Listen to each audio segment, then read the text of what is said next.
All right, good evening. How is everybody doing? It is Monday. Yeah, what a week we've got lined up, huh? Yeah, crazy weekend too. So much fun. So much fun. So much drama in this community. Oh, man. Yeah, but tonight, special effects guru, filmmaker, director, Steve Neill is here. And he's got a new series out, too, as well. The first episode has been released. We'll be talking about that. It is called But Something Is There. We're going to talk about all of that. He's a big 2001 guy, too, as well. So we're going to have an amazing conversation tonight about his life of contact. Tomorrow night, Lori McDonald is here. She just got back from Geneva, did a conference out there sponsored by China. That's right. So she's got a bunch of information and intel on UFOs in China. And then Wednesday night, Justin Benson and Aaron Moorhead here from the movie Endless. And we're going live right now. Enjoy the show tonight. Here we go.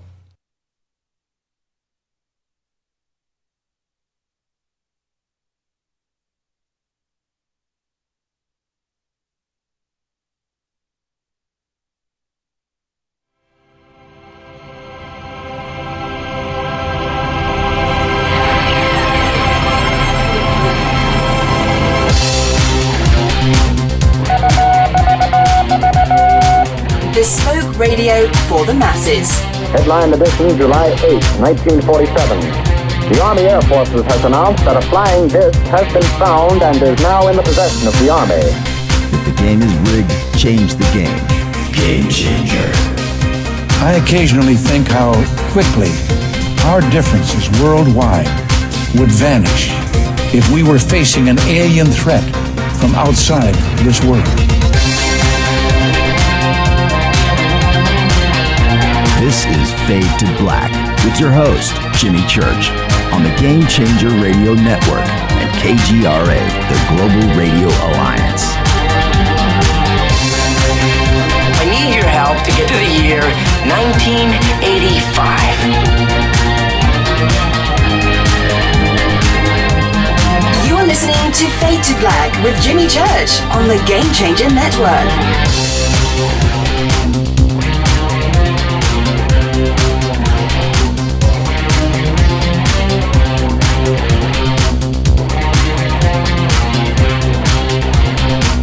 Good evening. Fade to Black. Bespoke radio for the masses. Yeah. So good to be back. It's Monday. Monday, July 16th, 2018. 197 days into the new year, just 168 days left. We are live from a bunker somewhere in beautiful downtown Burbank, California, and I would like to welcome everybody listening all around the world, all across the United States.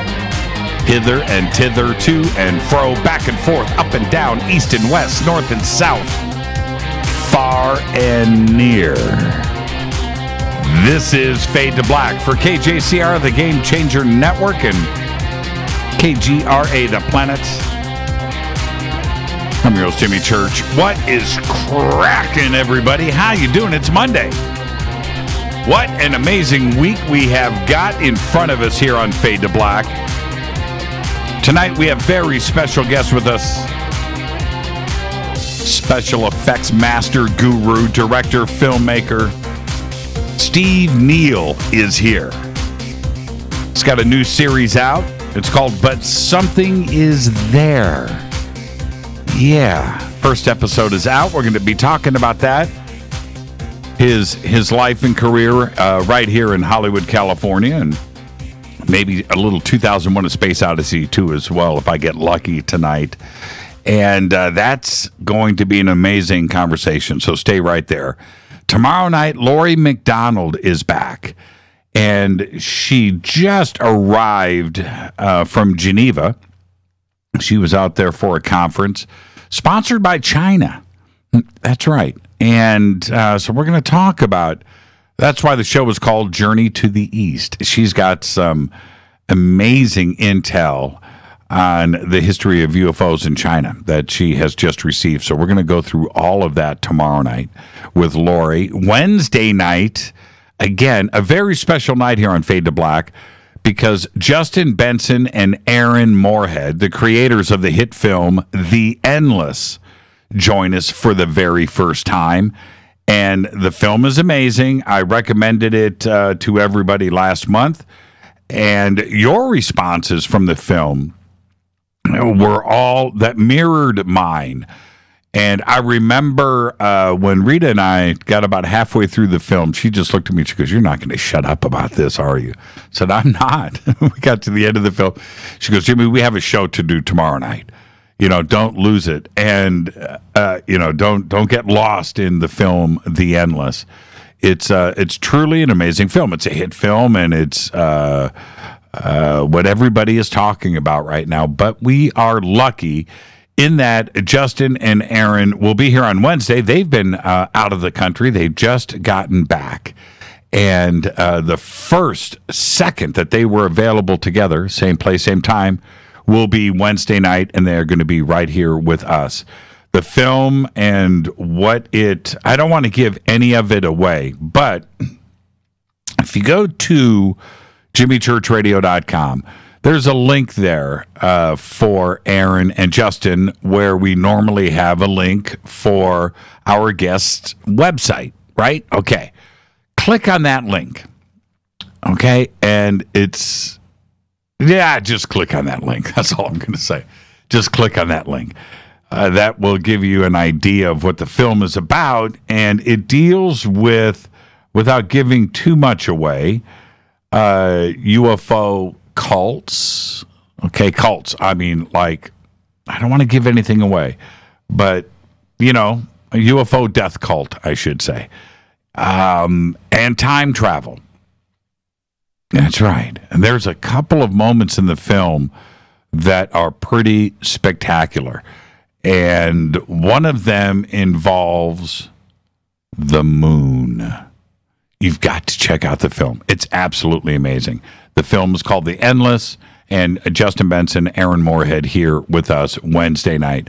Thursday night, another Fader night. Open lines all night long. The call-in numbers are 323-825-5045 or 323-275-9695.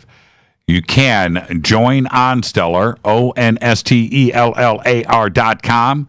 It's very simple.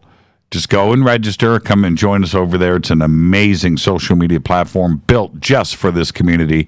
Go over and hang out, and you can check out my rant that I posted in advance tonight over at Onstellar. Okay, and if you've already read it, then and I've given everybody the heads up. Okay, you can go as I write and research and get my thoughts out during the day. Sometimes I'll turn around and take that, grab it, and just post it over at Onstellar and call it Fade to Black Notes, because that's what they are. And it gives you a little sneak peek into my mind and where I'm at. Well, you can check out my latest rant over at onstellar.com. I posted it up on Twitter. It's over on Facebook, too, as well. You can follow me on Twitter at JChurchRadio. Very simple, at JChurchRadio. Follow me there, and then hashtag F2B is the sandbox, where we hang out every single night in real time during the show. All of the Fadernauts are there, and you will get to also see all of the dancing GIFs that get posted. This go-kart shot is pretty wild. I wonder how real that is. That's pretty cool. Over the weekend, are you guys watching Succession? If you haven't, you need to check that out. It's a really cool series, new series over, watch it from the beginning, over on HBO. And also over the weekend, we went back and binged Firefly. That's right. We went back and binged Firefly. We're going to wrap up the whole thing with Serenity, the movie. We haven't gotten back around to rewatching that, but Yep, we binged Firefly over the weekend. What an amazing series that was. Absolutely amazing. Where am I at here? Hashtag F2B on Twitter. And what was I knew that was going to get tweeted. Let me get back to this. I wanted to watch, our guest tonight, Steve Neill. You can go to his IMDb page and look at some of the films. It's a huge amount of stuff that he's worked on over the years. But there was a film there that is one of my favorite films of all time. But I've only been able to see it twice. It has disappeared. It's impossible to find. I'm going to have to probably order some strange DVD version of it. It's called Highway to Hell. And Ben Stiller is in it. Jerry Stiller is in it. Very small roles. But it's just this really cool underground sci-fi flick that came out in the mid-'90s. And probably before Zoolander and Ben Stiller's career taking off. But anyway, it's just an incredible film, and it was something that has never escaped me. There's a couple of really cool moments in the film, and it's really well made. Anyway, I saw that Steve Neill did the model making on that film. He's done so many films, he probably doesn't even remember working on that one. But so I went to go find it this weekend, and it said it was streaming on DirecTV. It's not there. I searched for it on Amazon streaming. It's not there. Netflix. It's not there.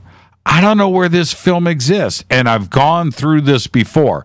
It popped up on DirecTV in the 90s. I watched it and then watched it again, loved it, and then it disappeared. Highway to Hell. It's an amazing film. Amazing. Anyway, Steve Neill worked on that film. Did I tell you? All right. Email is jimmy@jimmychurchradio.com. Any questions or comments during the show, you can hit me up right there in email. Also, if you have any questions or comments and you want to pop in something into Twitter, hashtag F2B is Fade to Black Questions. Hashtag F2BQ is right there. Okay. I got a really nice message from River Moon Coffee over the weekend about thanking everybody for their promotion that they're doing right now. It's 20% off of all of their offerings. It's called Take a Break, a coffee break. All you have to do is click on the River Moon Coffee banner right there at jimmychurchradio.com, rivermooncoffee.com, and order. Use the promo code Coffee Break. Coffee Break. 2 words, and you're going to get a 20% discount on everything, including our Fade to Black blend. Yeah. All right. And, I keep getting notices about Another Earth. What is this? Have you seen Another Earth yet? Highly recommend it. I'm so going to see The Endless this weekend. Yes, you need to see The Endless. You need to see The Endless before Wednesday. That's what you need to do. Why are we not streaming on KGRA? I don't know. I don't know why you're sending me that message on Twitter. I can't do anything about that. You need to contact KGRA. I can't do anything about that. Let's see here. Another Earth. I heard about this, and I will check it out. There's another film that just came out on Netflix. It's called, what is it? This Is the End. Not The Endless, by the way. But that looked pretty interesting, too, as well. I'm going to have to check that out. Where am I at? Don't forget to subscribe to our podcast. We have over 885 shows. I can't believe we're closing in on 900 shows. Holy crapola. Do you remember how many years ago it was when we got to, I don't know, 100, 200, 300, 400? Maybe it was 500. And I said, I'm not going to post anything until we get to show number 1,000. I remember saying that, and we're almost there. And I remember that. I think it was 500. And here we are. We're closing in on 900. And when I posted that, I was like, man, 1,000. That's years away. Well, here we are. Wow. Can't believe it. 900, 1,000. There you go. 1,000. What is that? 5 months away? 6 months? I don't even know. Somebody do the math. 16 shows. 10 months would be 160. See, that's how I do my math right there. So then to get to that, you get that. Yeah, what is that? 6 months? We'll be at 1,000 shows? Is that right? Somebody do the math. If we're at 888 tonight, you could even post the date. Yeah, Tanette just said it was 500, right? We are at 900. That is funny. So what is the day and date for show number 1,000? Let's see who can nail that one down. I want to see that posted up here on Twitter. Show number 1,000. When is that going to happen? All right. Don't forget, you can become a Fadernaut over in our membership section where you get the bunker cam. You can even get commercial-free downloadable archives. If you get the Game Changer, you get that autographed Fade to Black gear, hats and shirts, and all of that fun stuff. And you also get a private email to me. All right. All of our sponsors are amazing here. Life Change Tea, getthetea.com. I posted a picture over the weekend, and I don't do this often, but I did because I was sitting here in the bunker taking these supplements. And I just want to show you guys, this is what I do every day. I do G.I. Joy. I do Pine Bark. I do Moringa.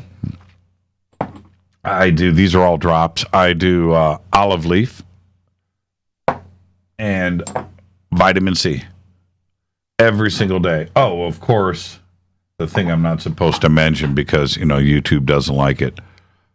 There it is, 500 milligram droppers of CBD. Every single day, Life Change Tea. Use the promo code FADER. Do what I do. Follow I do the colostrum, I do the tea, I do the GI Joy, and then I do all of the drops right in a row. It tastes so good. I feel great. But I'm also addicted to the taste of those drops. Go to Life Change Tea today and get yours. Promo code FADER will get yourself some free shipping. Don't forget about River Moon Coffee, Sacred Skulls, New Mana Food Storage. Our link is down at New Mana, by the way. I think the promo code is still good, though. We're going to get that fixed. It went down last month for a couple of hours. We'll get that fixed. New Mana Food Storage and Bearing Optics. And with that, let's get the show cracking. Lots to talk about tonight. Will Ferrell today is 51. I mentioned Ben Stiller earlier, and every time I think about Ben Stiller, well, Meet the Parents, but the first thing that comes to mind is Zoolander. That's it. Will Ferrell makes the cut because of Zoolander. But here's the other thing. That show I was talking about earlier also, Succession, on HBO. Will Ferrell's not in it. He's friggin' producing it. And after watching Succession, I think after watching part of that film House, or whatever it's called, New House or House or whatever, he needs to just stick to producing. His days of being funny are way behind him. But anyway, happy birthday, Will. He is 51 years old. On this day in history, very important day in history, 1945, the Manhattan Project comes to an explosive end as the first atom bomb is successfully tested in Alamogordo, New Mexico. And then, also on this day in 1969, Apollo 11, allegedly the first U.S. lunar landing mission, is launched from Cape Canaveral, Florida. No, I don't. Am I? I'm not. But it was still on this day in 1969. Now, My fader fact tonight is about as hard to believe as anything, but they're all vetted. It's all real. Here is your fader fact. A small population of mammoths survived, that's right, on the Wrangel Island in Russia until 1650 BC. You thought they were all gone in the Ice Age, didn't you? 1650 BC, or about 1,000 years after the alleged construction date of the Great Pyramid. Now put that in your pipe and smoke it. That is a fader fact. All right, tonight, special effects master, director, filmmaker, Steve Neill is here. So get ready for that. Tomorrow night, Laurie McDonald is here. And Wednesday night, Justin Benson and Aaron Moorhead, creators of the hit film Endless, join the show. Now, over at On Stellar, I posted my notes today, and I'm going to do that now. Just listen to every word that I'm about to say. And some of this I have done in the past, but just listen to me. And I'm going to start off with this quote from Zbigniew Brzezinski's book called Between Two Ages. Quote, in the technotronic society, the trend would seem to be towards the aggregation of the individual support of millions of uncoordinated citizens, easily within the reach of magnetic and attractive personalities, exploiting the latest communications techniques to manipulate emotions and control reason. End quote. The book that quote was from was published in, wait for it, 1970. During my research over the last few years into the social media and gaming world, one name kept popping up over and over.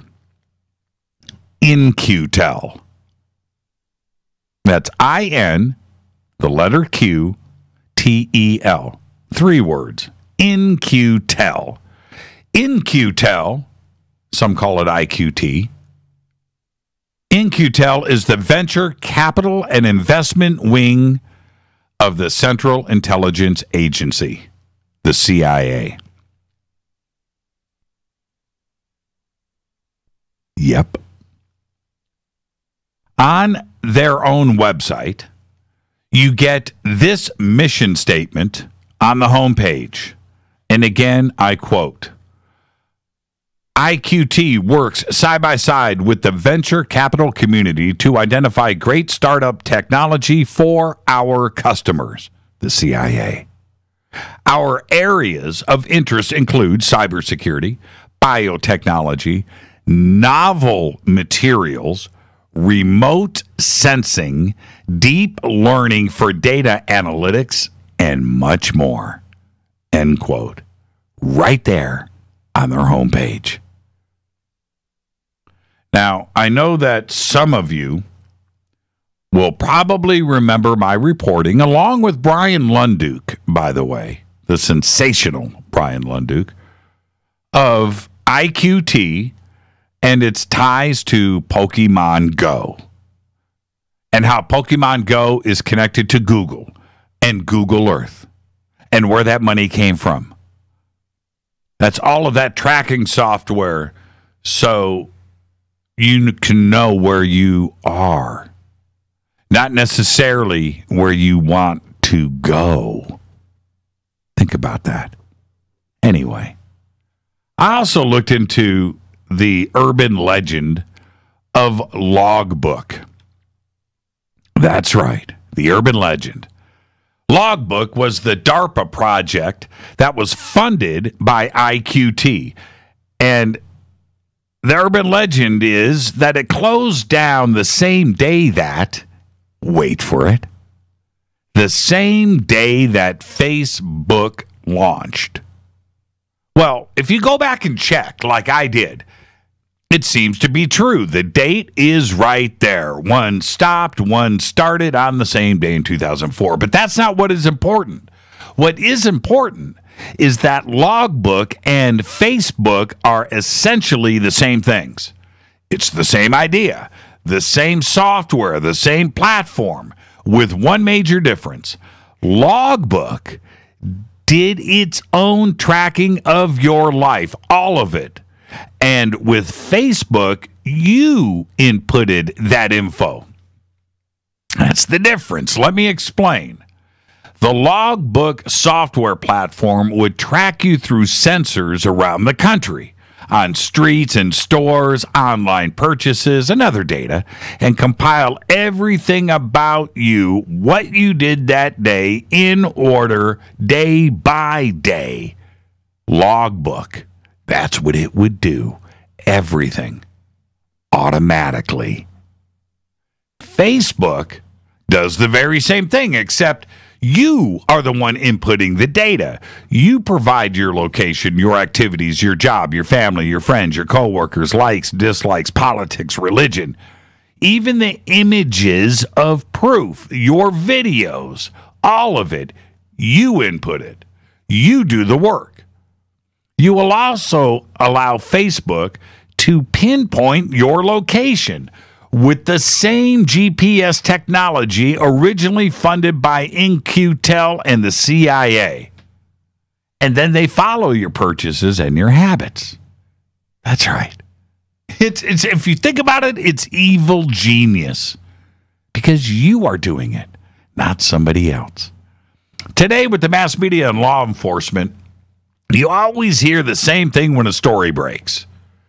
You hear this, and I quote, "Well, we went to their Facebook profile," right? You hear it all the time. It's like that's where they go for data when something breaks. Some school shooting, bank robbery, terrorist, carjacking, whatever it is. It just doesn't matter. They go to the Facebook page. You go to the Facebook page first because that's where it's all at. With me, I'm a little different. Whether I like it or not, I'm a public figure. And I get that, whatever. But my stuff is out there. And I have to accept that. I'm easy to track. I'm easy to find. Certainly an easy name to remember. I have no more secrets, everybody. I don't. My life is just out there for everybody to go and read. I have no secrets, including my barbecue gatherings and my love of family and friends and celebrations, right? If the media had to go and check out my Facebook page because of something crazy and I'm in the news, I'm sure you would hear something like this, quote, "Well, it seems that Mr. Church had strange habits of grilling ribeyes and drinking chilled vodka." So at least I got that going for me, right? Well, moving on. All right, let's go. Back in 2004, I can see why Logbook was shut down in favor of Facebook. For a few reasons. First, there was no need for Logbook and its method of data collection if Facebook was going to have the population of the entire planet to do it for them. Second, it removes the legal issues for Facebook because all they have to say is, we didn't collect it. They gave it to us. But then there's a third reason that probably wasn't as obvious, which today in 2018, we have tracking, we have those sensors, cameras, we have live streaming everywhere. You know, that's what's going on today. Plus, every single aspect of our lives are connected to the internet, right? The Internet of Things. And they didn't have this back in 2004, right? So today there's no real reason for Logbook because it already exists. Right? The internet is everywhere, and we've got Facebook. There's no reason for Logbook. We give them everything they need when we go out and purchase a smart TV. But here's the one thing that's bothering me. It's the names. They're too close. Logbook, Facebook, interchangeable. In-Q-Tel facilitates venture capital. That's what they do. And Facebook got that dosh. I'm not saying that In-Q-Tel funded Facebook, But the timing of the events is very suspect. Those deals don't just happen overnight. Venture capital is very complicated. In-Q-Tel is out there looking for these types of projects, and Logbook and Facebook overlapped at the same time. What probably happened was that one was turned into the other. Money was routed, the names were changed, but the project goal was the same: to collect the daily activities, habits, and data on everyone. And as crazy as all of this is, you can go and do the research yourself. It's all out there in the public domain if you know where to look. Remember, though, kids, searching for In-Q-Tel, the CIA, Logbook, and Facebook will definitely put you on the radar. You will be logged. I did, I was, and I'll do it again. Just clicking on the article that I posted over at OnStellar should scare you. Think about that. All right, I'm going to get out of here. Our guest tonight is Steve Neill, and I can't wait for this conversation. I've been looking forward to this for a very long time. Tonight, it's Steve Neill. Tomorrow night, Lori McDonald is here. And then, of course, on Wednesday, Justin Benson and Aaron Moorhead, the creators of the film The Endless. This is Fade to Black on the Game Changer Network and KGRA The Planet. I'm your host, Jimmy Church. I'll be right back with our guest, Steve Neill. Stay with me.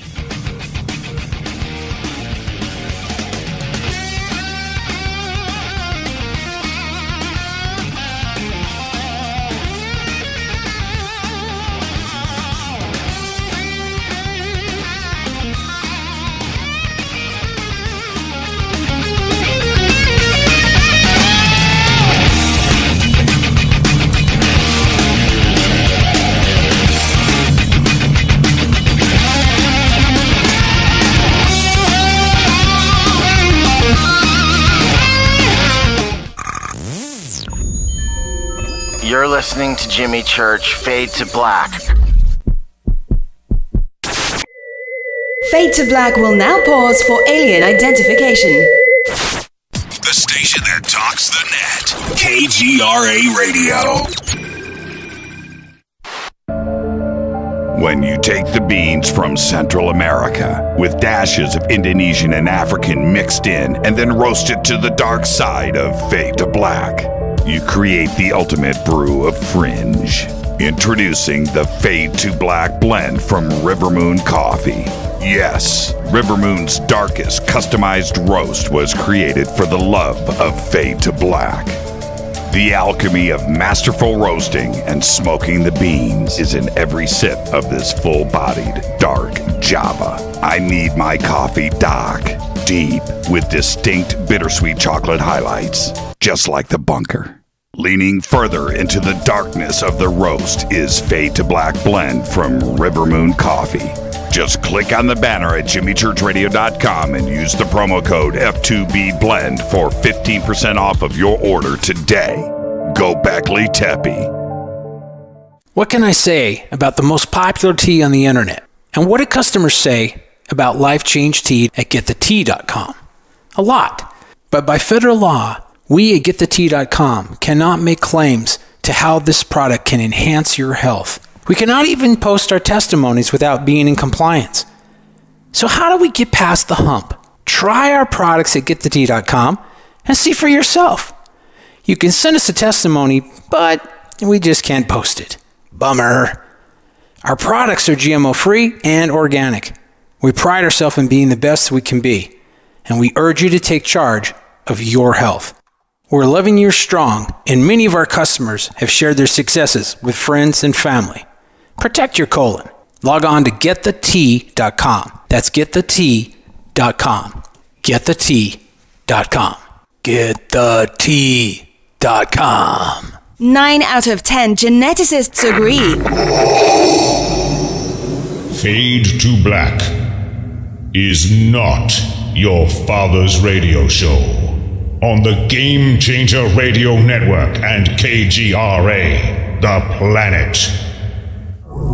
Win big with KGRA this summer. Tickets and hotel accommodations to the biggest conferences, autographed books and DVDs, chances to win all-inclusive conference cruises, and private dinners with your favorite KGRA hosts. Click the contest tab at kgraradio.com for your chance to win big this summer. Your contact for the best alternative talk radio on the planet. kgraradio.com.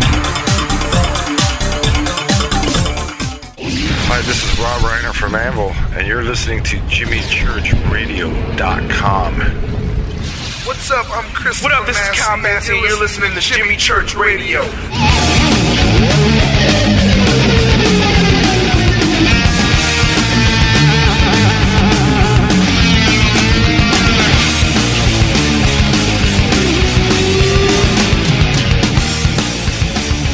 All right, welcome back. Fade to Black. I'm your host, Jimmy Church. What is cracking, everybody? It is Monday.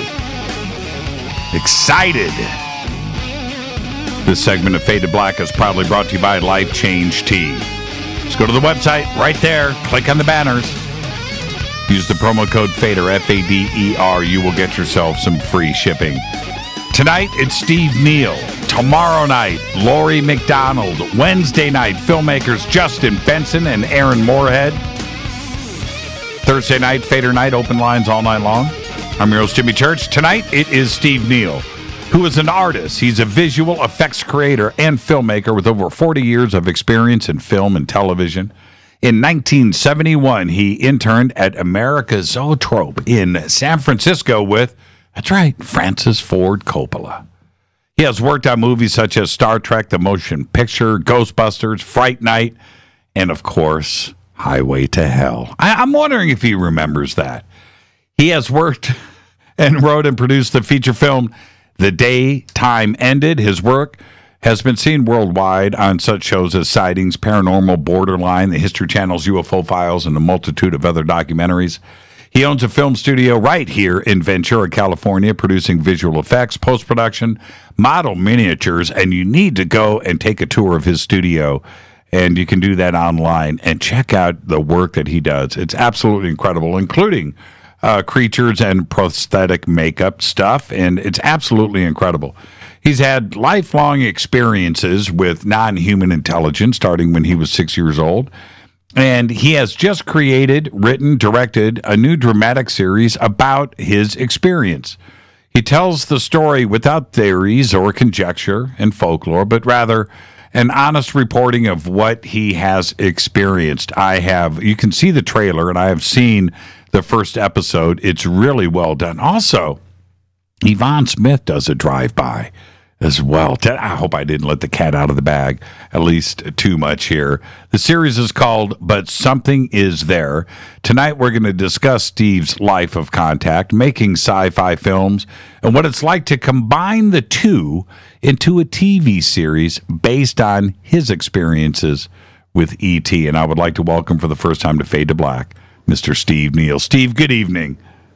Good evening, Jimmy. Thank you so much for having me on. And God, what an amazing introduction. Wow. Who is that guy?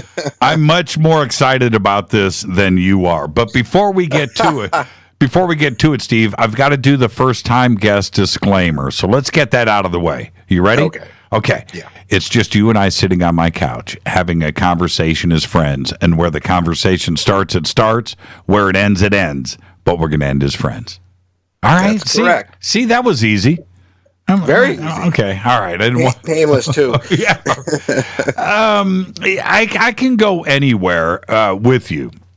But my first question is out of the gate. The film Highway to Hell. It's right there on your IMDb list. It's one of my favorite little guilty pleasures. And it's a film that I cannot find anymore. Do you remember doing the model making on that film? Do you remember working on it? Well, yeah, I was working on the film for Randy Cook, of course, who worked on a lot of other big films like King Kong and Lord of the Rings and did Gollum and all that stuff. But he had a small animation studio out here, in fact, real close to where I am now. And he and I had been friends for years, and we always worked together on projects. So I helped him doing some model making and assisting on animation and stuff like that. So, and I do remember it. I remember it quite well. But, I hate to tell you this, I never saw the film. Oh. I did that a lot. I worked on so many movies that I just sort of, a lot of them sometimes I didn't see. But I was hoping your favorite film was Laser Blast, because that's the one I always get asked about the most. I know. Laser Blast is great, and the gun, or the laser gun, the laser. I don't know. It's almost a cannon. I don't know. I remember going over the full arm, but great film. But you are not. I say the same things that you are saying. All of my friends in the industry. I'll go back and talk about things that they've done. Dude, cool. I'm glad you like it, but never saw it. Right? It's just like, and my new series on History Channel, I haven't seen it. I've seen him working on it. I've seen him editing it. I did the voiceover work. I certainly shot it, but I haven't seen it. And I'm totally with you. I'm totally with you on that. It's called getting busy, and we are both extremely busy, and so it's really hard sometimes to keep up with everything. It's funny how I never thought that I would say these words, but I have forgotten more than I remember. And it's really true. We're closing in on 900 shows. You need to really stop and think about that. That's just Fade to Black, and then there's a couple of hundred other Coast to Coast, and there's the television stuff. I look back and it's just a blur. I don't remember hardly any of it. My memory is pretty sharp. I mean, I'm kind of cursed with a memory that remembers almost everything in my entire life, day by day, and what the lighting was at the particular time when that happened, and and yet there are some things that were more recent, and I have a little problem with that. But overall, especially in my career, I remember most things. And I bet you didn't know that I was the alien in the beginning of Laser Blast. Yes, I did know that. Oh, shucks. Yes, I did. I did. Oh, somebody just posted Laser Blast right here. This is great. You got to love our audience. They are really, really. Yeah, see, I would say that is a laser cannon. Yeah, I'm recreating the gun right now for the 40th anniversary of Laser Blast. Yeah, and V. Neill is going to come up here and put me back in the makeup, and we're going to do a little video for the fans of the film for the 40th year. I wanted to ask you about that. Any relation?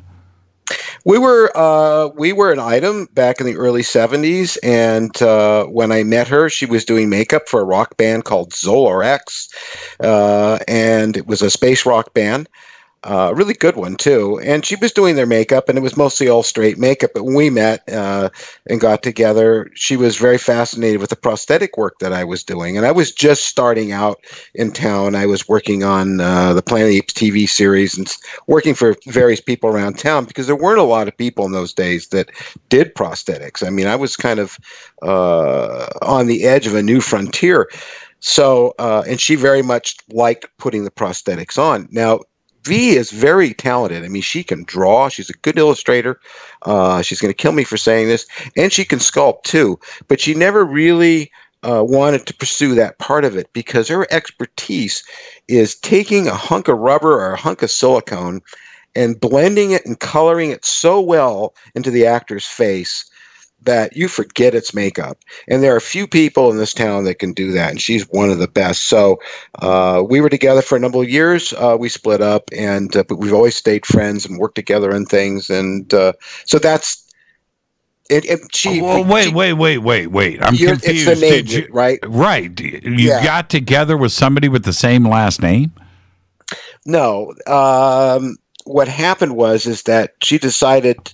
Everyone thought we were married, so we went with that, and she used the last name. Oh, now it makes sense because I would see her name all the time and yours.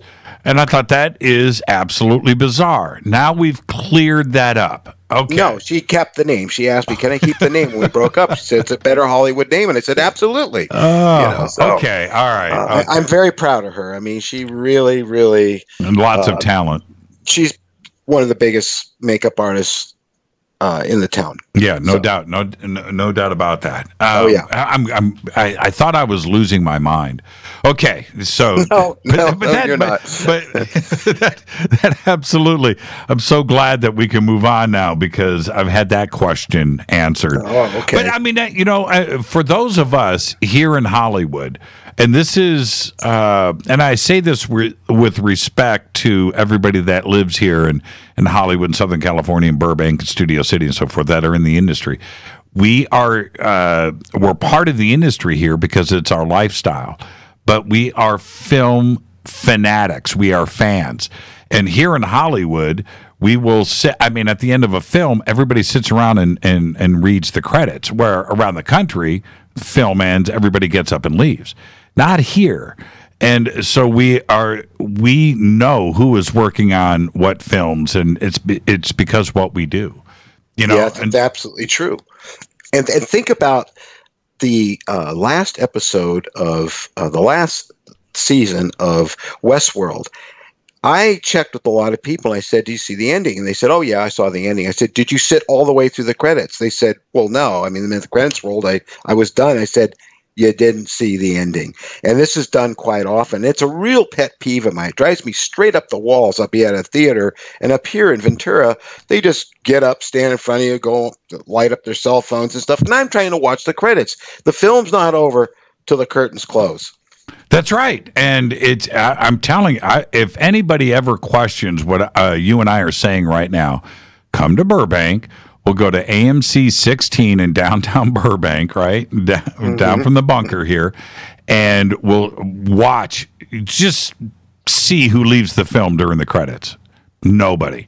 Everybody is sitting there and reading every word of it. It's just what we do. It's what we do. Well, because we know somebody, at least one person in there we're going to know. And so we're kind of looking for that. But when we're up here, Mary and I are the last people, and they'll come in to clean the theater, and go, "Oh," and back out, because we're the last two people sitting in there, because Ventura is really not a film town. Yeah, I know. I know stunt people. I know special effects people. I know shading people and lighting people. Special effect, as well as actors and all of that stuff. But I will sit there and I will catch their names all the time from film to film to film to film. And that's the other thing that a lot of people around the country don't realize. There's probably 100,000 actors here in Burbank. 200 get the work, right? Yeah. Right? And it's the same thing with sound and special effects and makeup and stunt and camera work. The good film crews, though, once your reputation is established, you jump from film to film to film to film. You are never unemployed. And those names repeat. And once you see enough films and you're here, you get to see that, and that's really the truth. Also, it's a frustration. There are actors here that will tell you, "Man, I can't get work. It's always the same people that are." That's just the film industry. It's the way it is. Welcome to our business. It is a tough one. Now, okay. Did I just cut you off? Go ahead, Steve. No, it's okay. I was just going to pontificate. It's fine. Go ahead. Before we move on, we've got a lot to talk about with this new series and your life and what happened when you were 6 years old. So we'll do that at the top of the hour. I don't want to let one thing get away from me. Your model making is extraordinary. And through one of the tours that you do online, I didn't miss this. There is the Discovery from 2001. If I do visit your studio, you better go back and check after I drive away to make sure that that is still there. I'm just telling you right now, it will fit in my car. But there it is, the Discovery, and it's absolutely incredible, done with your level of detail and expertise, but which says to me that 2001 is fundamental to you like it is to myself, is it? Oh, absolutely. That is the film that it was 1968 when I saw it. I was 16, and it was the closest thing to a religious experience I've ever had. It just blew my mind, and it set me on my career course that I'm still doing to this day at 66 years old. I watch it all the time, and here's my secret for Rita and I. We'll put on the film. We watch it, I would say, at least once a month for sure. But this is what we do. We put it on as we're going to bed, and by the time Blue Danube strikes, we're sleeping. And the dreams that come off of that film, because it takes you where you need to go. And we do it all the time. The dreams that have happened for myself and Rita. I mean, I'll wake up the next morning and just talk about some crazy stuff, and it's all because of 2001 and the way that it's done. It's an amazing film, and when you come here, you're going to see other things like Moonwatcher's mask from the Dawn of Man sequence and the Star Child from the end. Figures of Gary Lockwood. Gary Lockwood's a friend of mine. I met him a few years ago just by chance, and he comes here and visits the studio fairly often, and the young people that I sometimes have here, he has a great time blowing their minds. He lives up there, doesn't he? Well, actually, he lives in Malibu, but okay. It's not that far from here. It's about 25-minute drive. So, what about the other aspects of it? Because you're a model maker, you're a builder and a designer.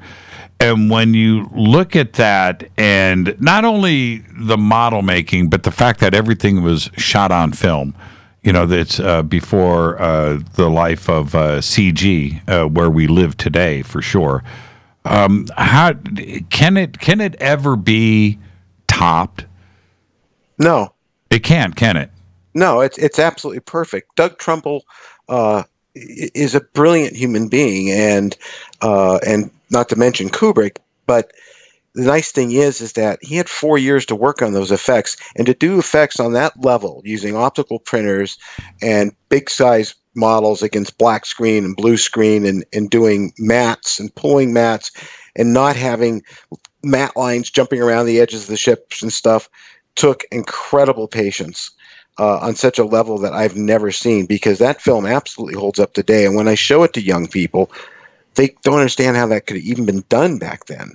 It's been talked about a lot, but it is certainly one of the best films that, you know, it's the greatest science fiction film ever made. I'm sure that, you know, at film school, that's exactly what's talked about first is the art of doing something like that. But there's also the other part, the storytelling, the science behind the film, Kubrick's attention to detail, all combined, all at one moment. And it's, you know, just like at the beginning of the film, right? The stars and the moon aligned, and that's what you get in the end, is nearly perfection. And also Sprach Zarathustra, which is music about a human Superman. And if you look at the real story behind 2001, it's so pertinent today, and especially to my experience, to Whitley Strieber's experience, and so many others that are having these experiences with this sort of hidden in the shadows intelligence that was represented by the monolith. So there's a big correlation between this film and my own experiences, which is why I was so drawn to it. I learned much later on. Now, I wanted to ask you this as well. With we've got about 8 minutes before the break. We should be able to get this in. The model of Discovery that was used in the film and what you have there in your studio, how big was the model for the film? For the film, I believe it was 50 feet long. They also had a smaller one, but the big one was 50 feet. It was a monster. So, but you need that to get scale. Smaller models today will work better with the cameras and the technology we have, but back then he wanted everything as big as it could be so that he could get real scale out of it and real detail. That's why it bends.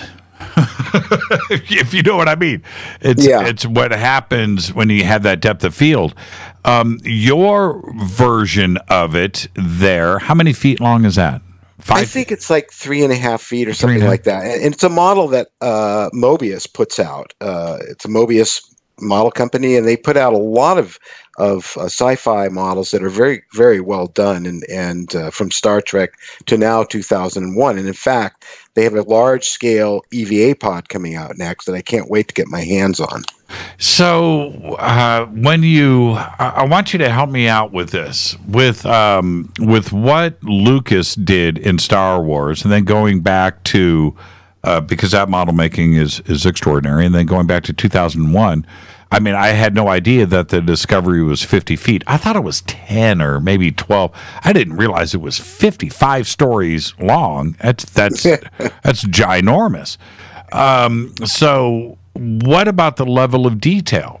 I mean, are they designing this with their face right up on the model, or are they working at it from further back? You mean the plastic model kit that I have? No. I mean, just when you are designing for film. Oh, well, I mean, if you take Star Wars, which wasn't, that was like 10 years later, roughly, the models for the X-Wings were quite small, and a lot of the other models. Now, I was at the place where they were shooting those miniatures, and of course, the trench was large, and parts of the Death Star were large scale, but the actual X-Wings, I'm looking at one right now, because I have a studio scale X-Wing, of course, and it's about 2.5 feet long or so, and highly detailed. So when, if I'm going to do a shoot and I'm going to have models, I still want it to be as big as I can do within reason, because you just get more scale out of it. And then there's, things like, the laser blast gun or a face or a mask. Again, are you doing that to convince somebody if they were up really close, or are you just consciously designing for the camera and how it's going to shoot from 5 or 10 feet away? Well, now that today everything is 4K and moving up to 8K when we shoot, we're outputting to 2K and 4K, but we like to have as much real estate as we can when we're shooting to work in effects. Everything has to look real, as if you're standing in front of it, 2 feet away. If a person's made up to look like an old person or a creature or an alien or anything like that, it has to look real in person, or it's not going to hold up on film. Do you have one last quick question before the break? Do you have a favorite project? But before you say laser blast, is there one thing out there that says Steve Neill for you? Geez, my first great experience, it wasn't my first film, but it was my first big film, was Star Trek the Motion Picture. And I was friends with Fred Phillips, who did the makeup on the original Star Trek series and The Outer Limits. Incredibly wonderful human being. Called me up one day and I thought was playing a joke on me and said, "Do you want to work in Star Trek?" And I said, "Well, Fred, come on. Star Trek's been off for years now." He says, "No, we're making a film."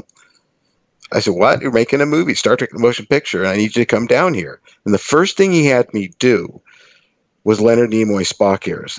And I still get chills thinking about that today, because I grew up with 2001 and Star Trek, and my favorite character, of course, was Leonard Nimoy as Mr. Spock. And that was my first job. So I got to work with that original cast, Gene Roddenberry and Robert Wise. That said Steve Neill. That was an amazing moment in my career, and I think about it almost every day. How old were you? Oh, I don't know, 25, 26, right around in there. Man, that's insane. Yeah, and I remember the night I was there late at Paramount, and I'm sculpting the ears, and the shadow blocks my light, and I hear this voice, "Are those my ears?" And I looked up, and there's Nimoy standing over me. And I'm getting chills right now because, Star Trek's, like 2001, is very important to me. And I love Gene, and I love the original Star Trek so much. I was blessed to be part of that. Have you seen Star Trek Continues, the TV series? Oh, yes. Isn't it amazing? I'm friends with Vic. Yeah, it's wonderful. He's been on the show with us a couple of times, and I've had him on. Oh, he has? Yeah, Terrific. yeah, I've had him on Coast to Coast, too. I even had, you know what? You're a Valley guy. I went to, Vic and I went out and had dinner at Jerry's Deli in Studio City. Jerry's Deli. I got to sit with Vic for about 3 hours and just talk Star Trek and well, other things too as well. And we ate and had fun, but he is such a talent and that work and the way their love of the original series and how they do that is just amazing. I'm still blown away every time I see it. Oh, yeah. And, he's always wanted to use, I built this big 6-foot-long model of the original Enterprise from scratch, and it's exact to the original TV show model. And he's always wanted to use it in the show somehow. And you've also got the captain's chair, too. Yes, I built one of those, too. So, man, I want to be you. Just whatever goes. I mean, I've got to take a break right here, but, because of your creativity, pretty much, if you think it, you can do it. Yeah, pretty much. I haven't been able to build my own rocket ship and go to Mars myself, but I'm still working on it. Let's take a break right here. Our guest tonight is Steve Neill. Now, when we come back, he's got a new TV series. He's got a new series that he's worked very hard to get out, and the first episode is finished. We're going to talk about that. It's called But Something Is There, and it's about himself. We'll talk about all of that when we get back. This is Fade to Black. I'm your host, Jimmy Church. Stay with us.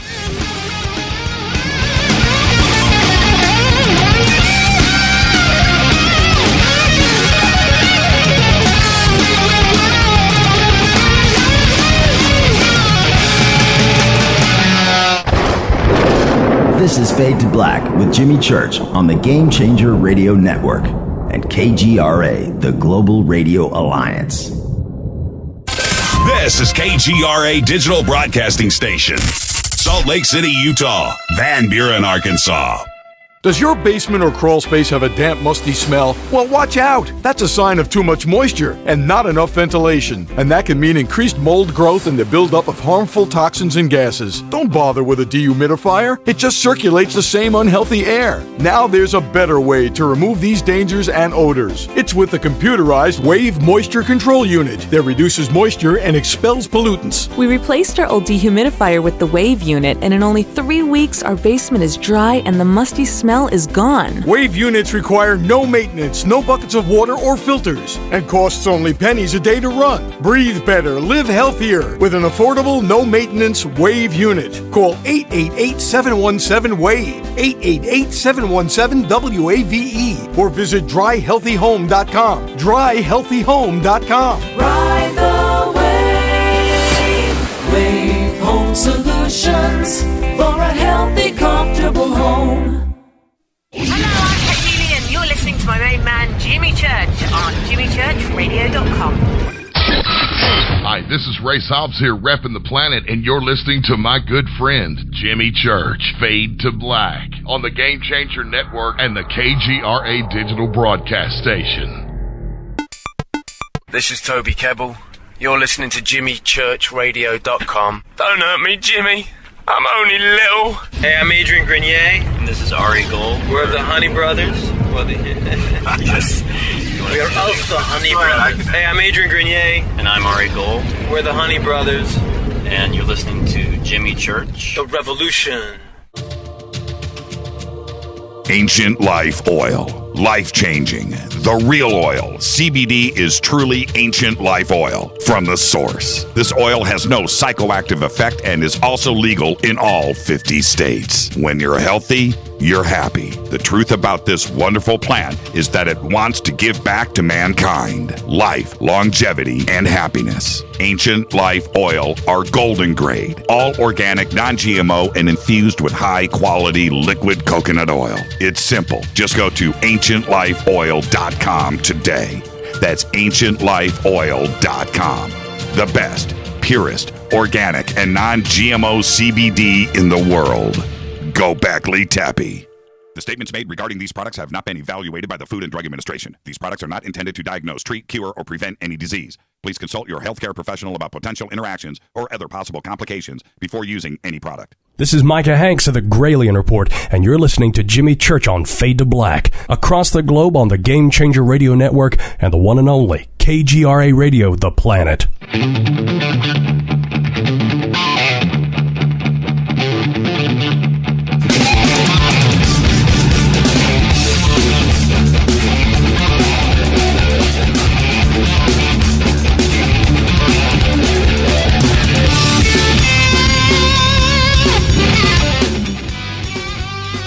Welcome back, Fade to Black. I'm your host, Jimmy Church. Our guest tonight, Steve Neill, filmmaker, special effects guru. I don't use those terms lightly.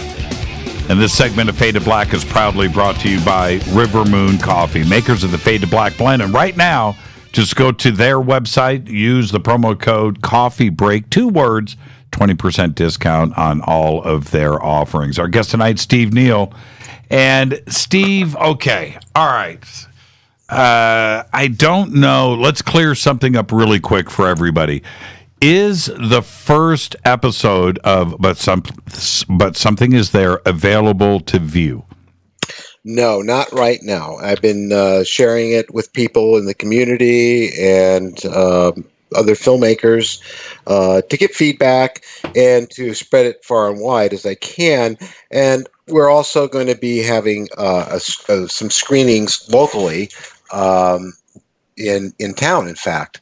And if I have a second here, because I know Steve Murillo is going to kill me, I'm going to tell you the name of the View venue. Yeah, I keep okay. There we are. UFO and Paranormal Research Society, right? And it's Steve Murillo, and at the United Church in Studio City. That's it. You know all about it. So on the August 21st, we are going to have a screening there. Yvonne's going to join me, and so we're going to have a little presentation and talk to the audience and then run the film. So, and we'll be doing this as often as we're asked to do it, depending on, whether MUFON has us speak in Orange County or something like that. Meanwhile, we are working on getting the money together, because this was all self-financed, the first one. I spent my own money, both Mary and I, to get this produced. So we're going to get money to do 5 more episodes, and then it's going to go to Amazon, where it'll be streamed. And hopefully people will like it well enough that we can do a second season.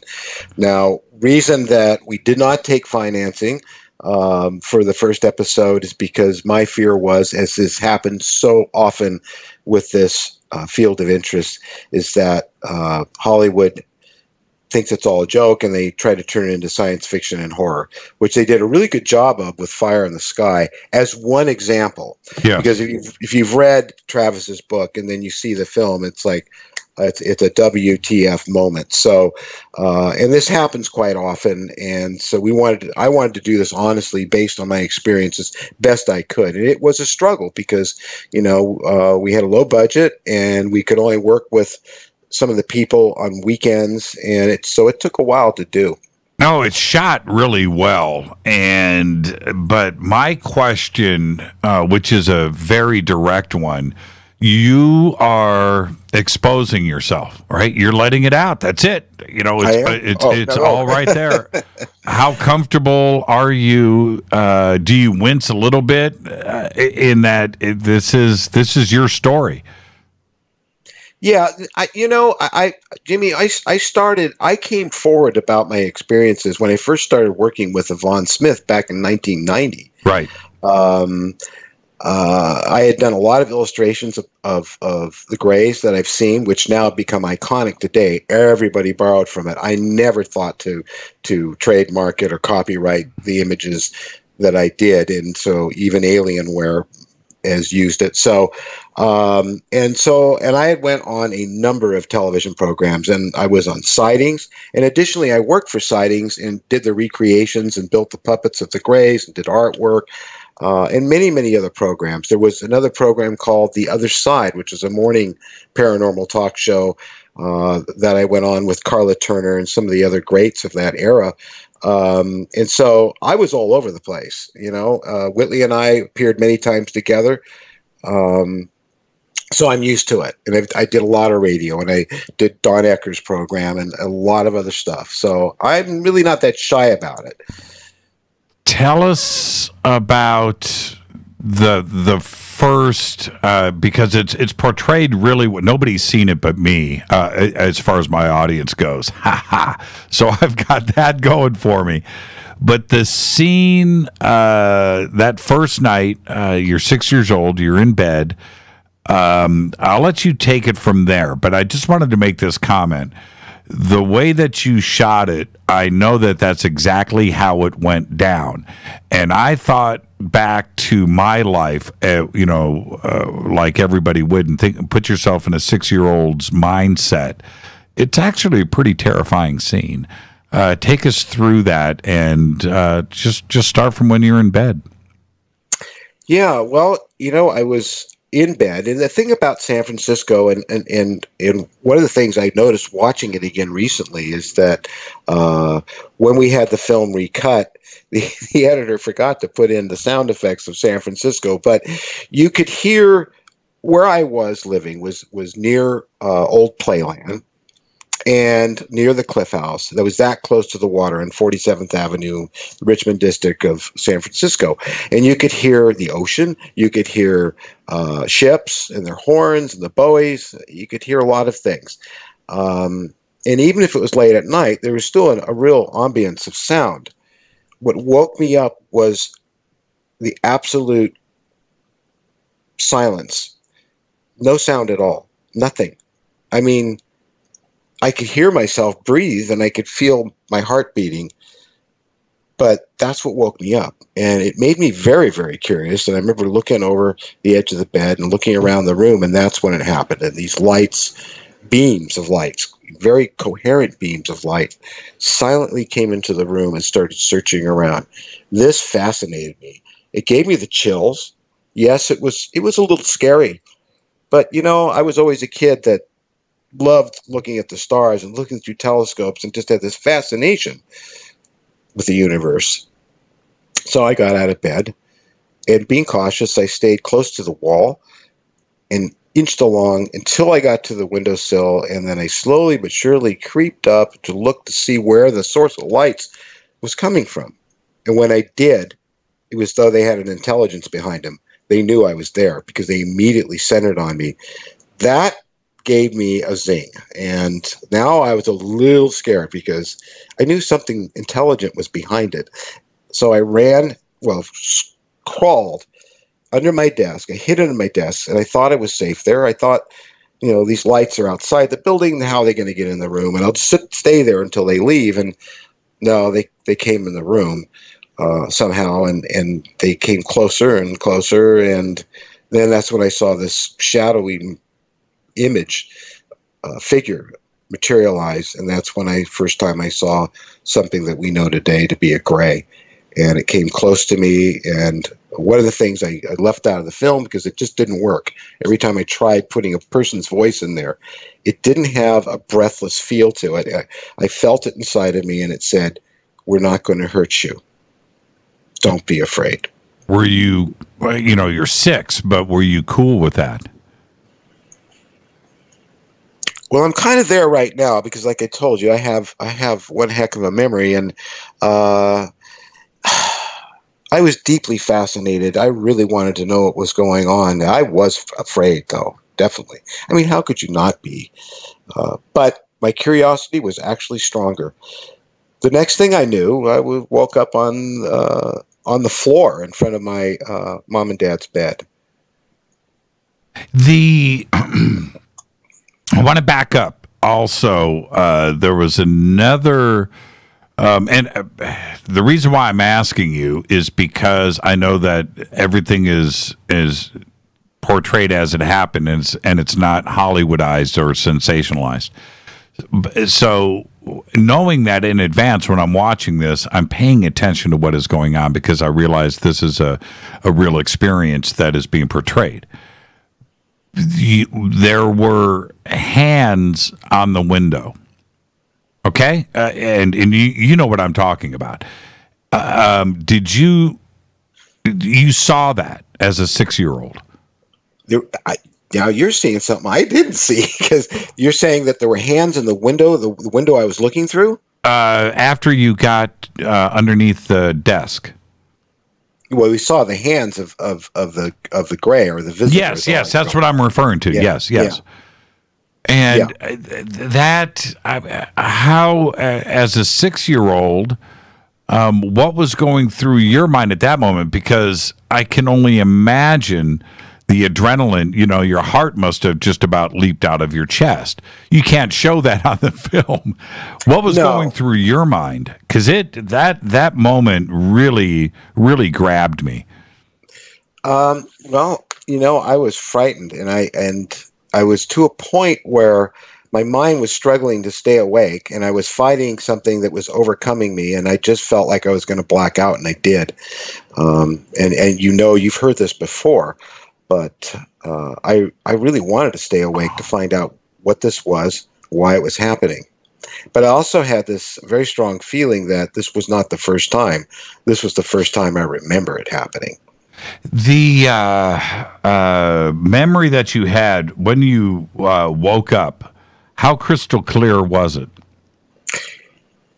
It was very crystal clear, but I couldn't remember anything else that happened. And this is where sometimes hypnosis can help, but I couldn't remember much more. Did you discuss it? No, absolutely not. I was a pretty smart kid, probably a lot smarter than I am now, but I just knew that if I talked about this, and now, again, this could have been something to have to do with the visitors themselves warning me not to talk about it, but I knew I shouldn't talk about it because if I did, people might think there's something wrong with me. And so it was my little secret. Right. Just, There's, I don't want to jump ahead because I want to come back and discuss this a little bit further, but there is the title, which is But Something Is There. And, well, where did the title come from? I'll let you go ahead and explain. Well, you're going to love this one because and are friends with Whitley too. But I was at Lee McCloskey's house, and Whitley will always tell me when he's going to go there. It's close by to me, and he has events there. And Whitley was a speaker that night, so I went there, and Mary went with me. And at that point, we were just developing this, and the original title was The Experience, but Jeremy's got that title for a show, and I didn't want to use that. And then we had other titles, and somebody had that, and we were really in a conundrum about the whole thing. And so we're sitting there listening to Whitley talk, and what Whitley started to speak about was the fact that we really don't know what we're dealing with. We don't know what this intelligence is. We don't know where it's from. We don't know what it means particularly, only that it's real. And then he said, but something is there. And he doesn't remember it, which is funny. He takes my word for it. I said, you're the creator of the title. Mary and I looked at each other and said, that's it. That's just like the most perfect title we could possibly have because it really describes it quite well. And I don't know exactly what I'm dealing with. I can tell you what I think. I can tell you how I feel, but I don't know where it's from, and I don't know particularly if what I'm seeing is actually truly physically what I'm seeing, or it's a projection, and we're not seeing what's really behind the curtain. The feelings can also change over the years. And I think that, well, you're friends with Whitley, and so am I, and I've discussed this with him a lot. I think his feelings have also changed as to what he had experienced, not only in the distant past, but continues to this day. And his ideas behind it have developed into other opinions and ideas.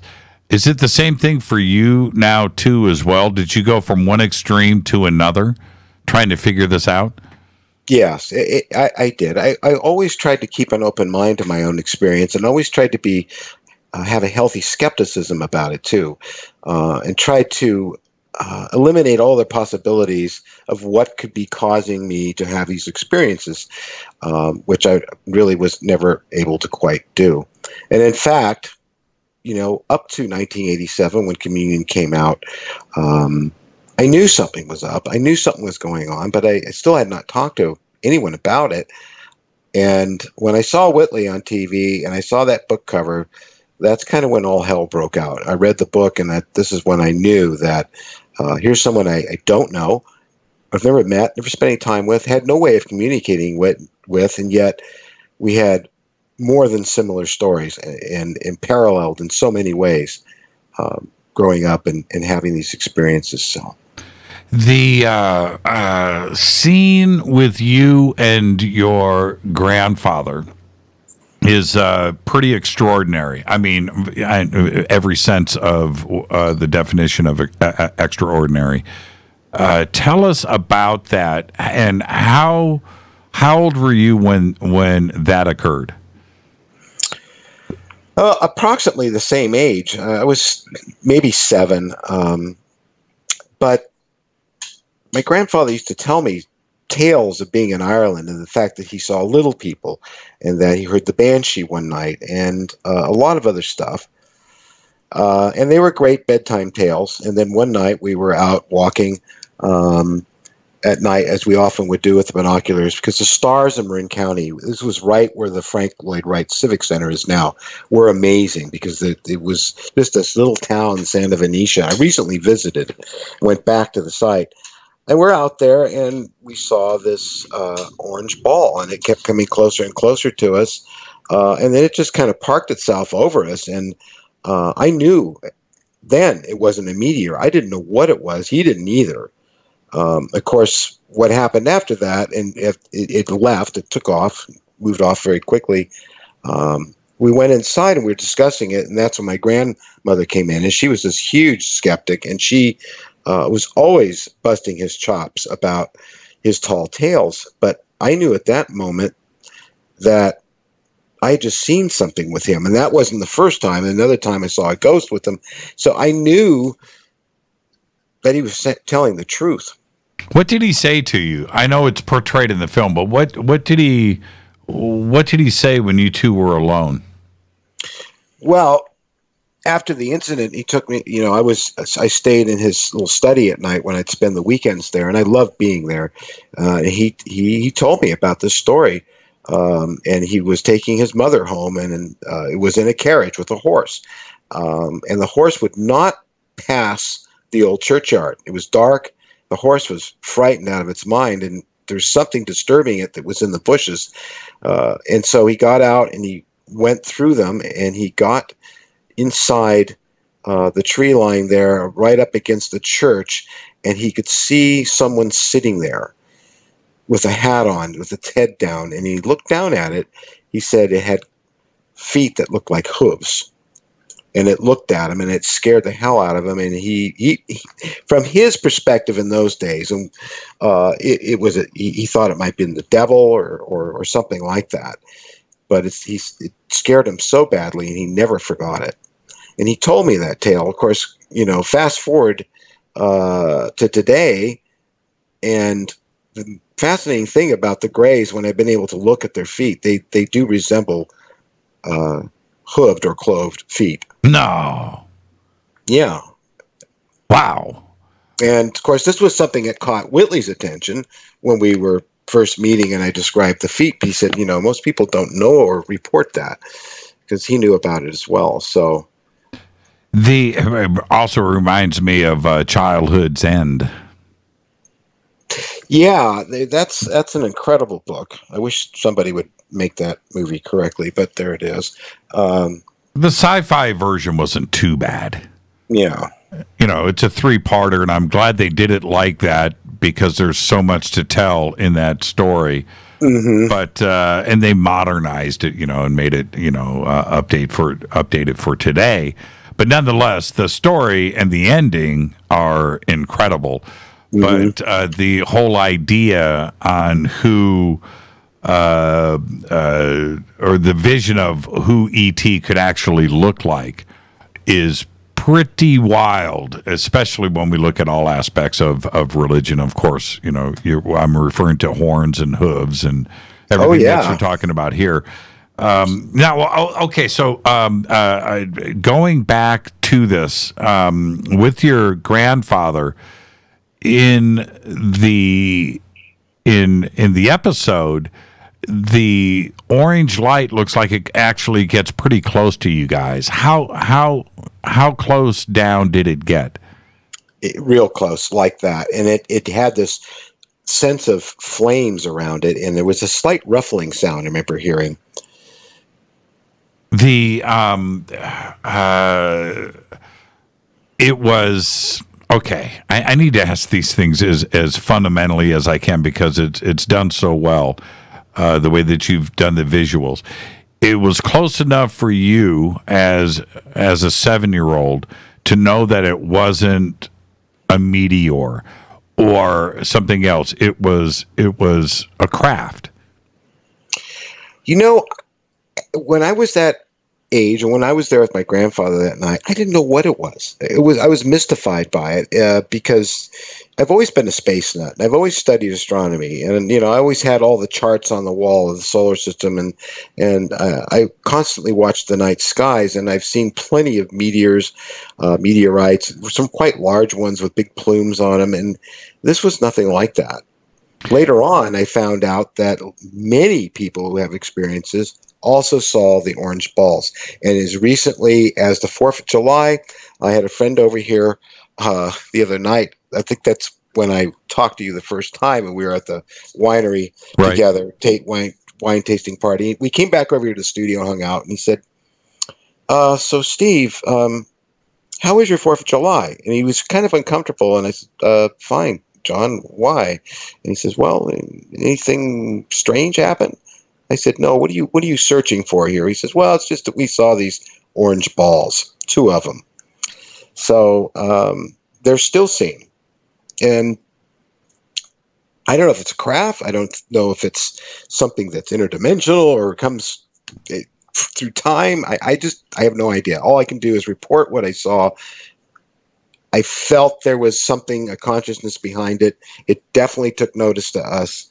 And that's the best I can offer until we get more data on it. What do you make of, because you've been following and researching this subject for so long now, there are those out there that talk about a negative aspect to all of this, and those out there that say that it's nothing but positive. Of course, you have some that are right down the middle too as well, where it's going to be both. But with your experiences, what do you think is going on? What do I think is going on? Well, it goes back to 2001. It seems to me that something has been watching over us for a very, very long time, and it may have had something to do with our evolution, much like it does in 2001, that it stays in the shadows. But I think my gut tells me that it has a lot of hope for us to evolve into something with a great deal more consciousness than we're possessing now, and more intelligence that will enable us to leave Earth and explore the rest of our universe, which is something we really need to do. I think as a race of beings, we'll change a great deal once we do that. I think we'll stop focusing on all the petty fights and issues and territorial disputes and everything else that's going on.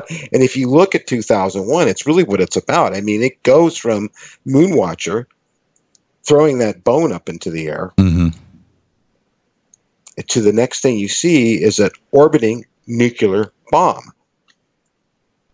I've got to take a break right here, but the days of disclosure seem to be upon us, Steve. This is a subject that has been in the mass media.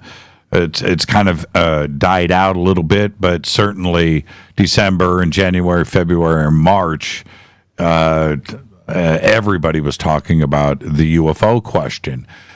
Do you think that the agenda and disclosure is here? Do you think it's going to continue to be in the public spotlight like it has been? I'm hoping that it does. I was actually quite surprised when the Pentagon released the videos and allowed the pilots to speak. I was also really surprised when I saw that it hit every single piece of mainstream media out there. That's never happened before. It's quite significant. And then in light of that, more documents were released. The British released more documents, and they're really not covering up a lot. The evidence, the proof that something is there, is right under our noses the whole time. I think that's exactly where we're at. I just want the foot to stay. I want the pedal to stay depressed. Right? Yeah, I do too. I think that's where we are. I don't know where it's going to go, but if it's going to get better, can you imagine what is next? Our guest tonight is Steve Neill. That's right, special effects Steve Neill. He is here. This is Fade to Black. Stay with us. We'll be right back after this short break.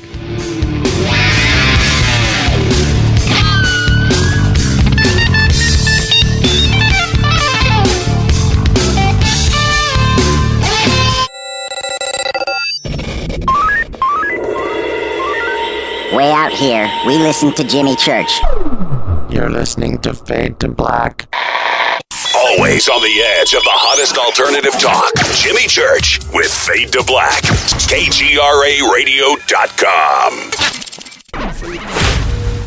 ¿Qué tal, mis amigos? Yo soy Mario Carson, el tiburón, y los invito para que escuchen a mi buen amigo Jimmy Church Radio. ¡Claro que sí!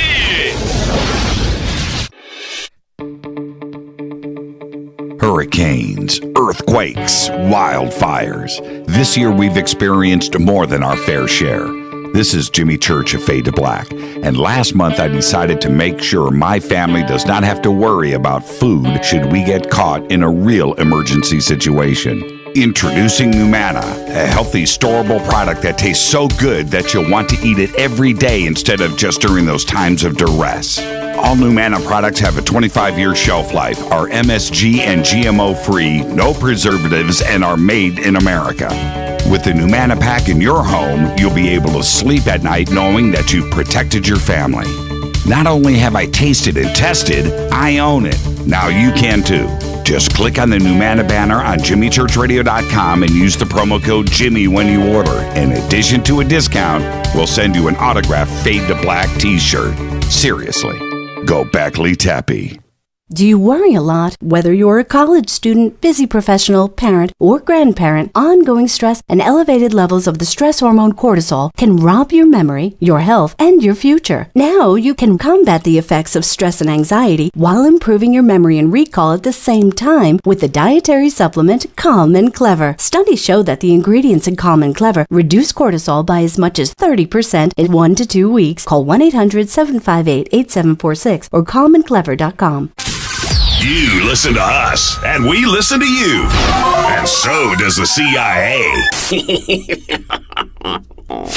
KGRARadio.com.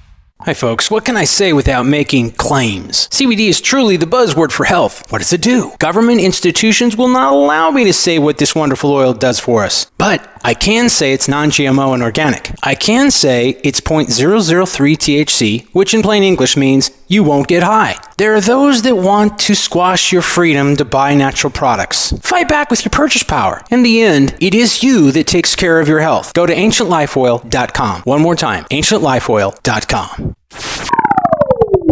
You are listening to Fade to Black with Jimmy Church on the Game Changer Network. Oi, Hi, I'm Rhys Evans. You're listening to Jimmy Church. This is Revolution. The revolution will not be televised. The revolution is on radio. Ciao.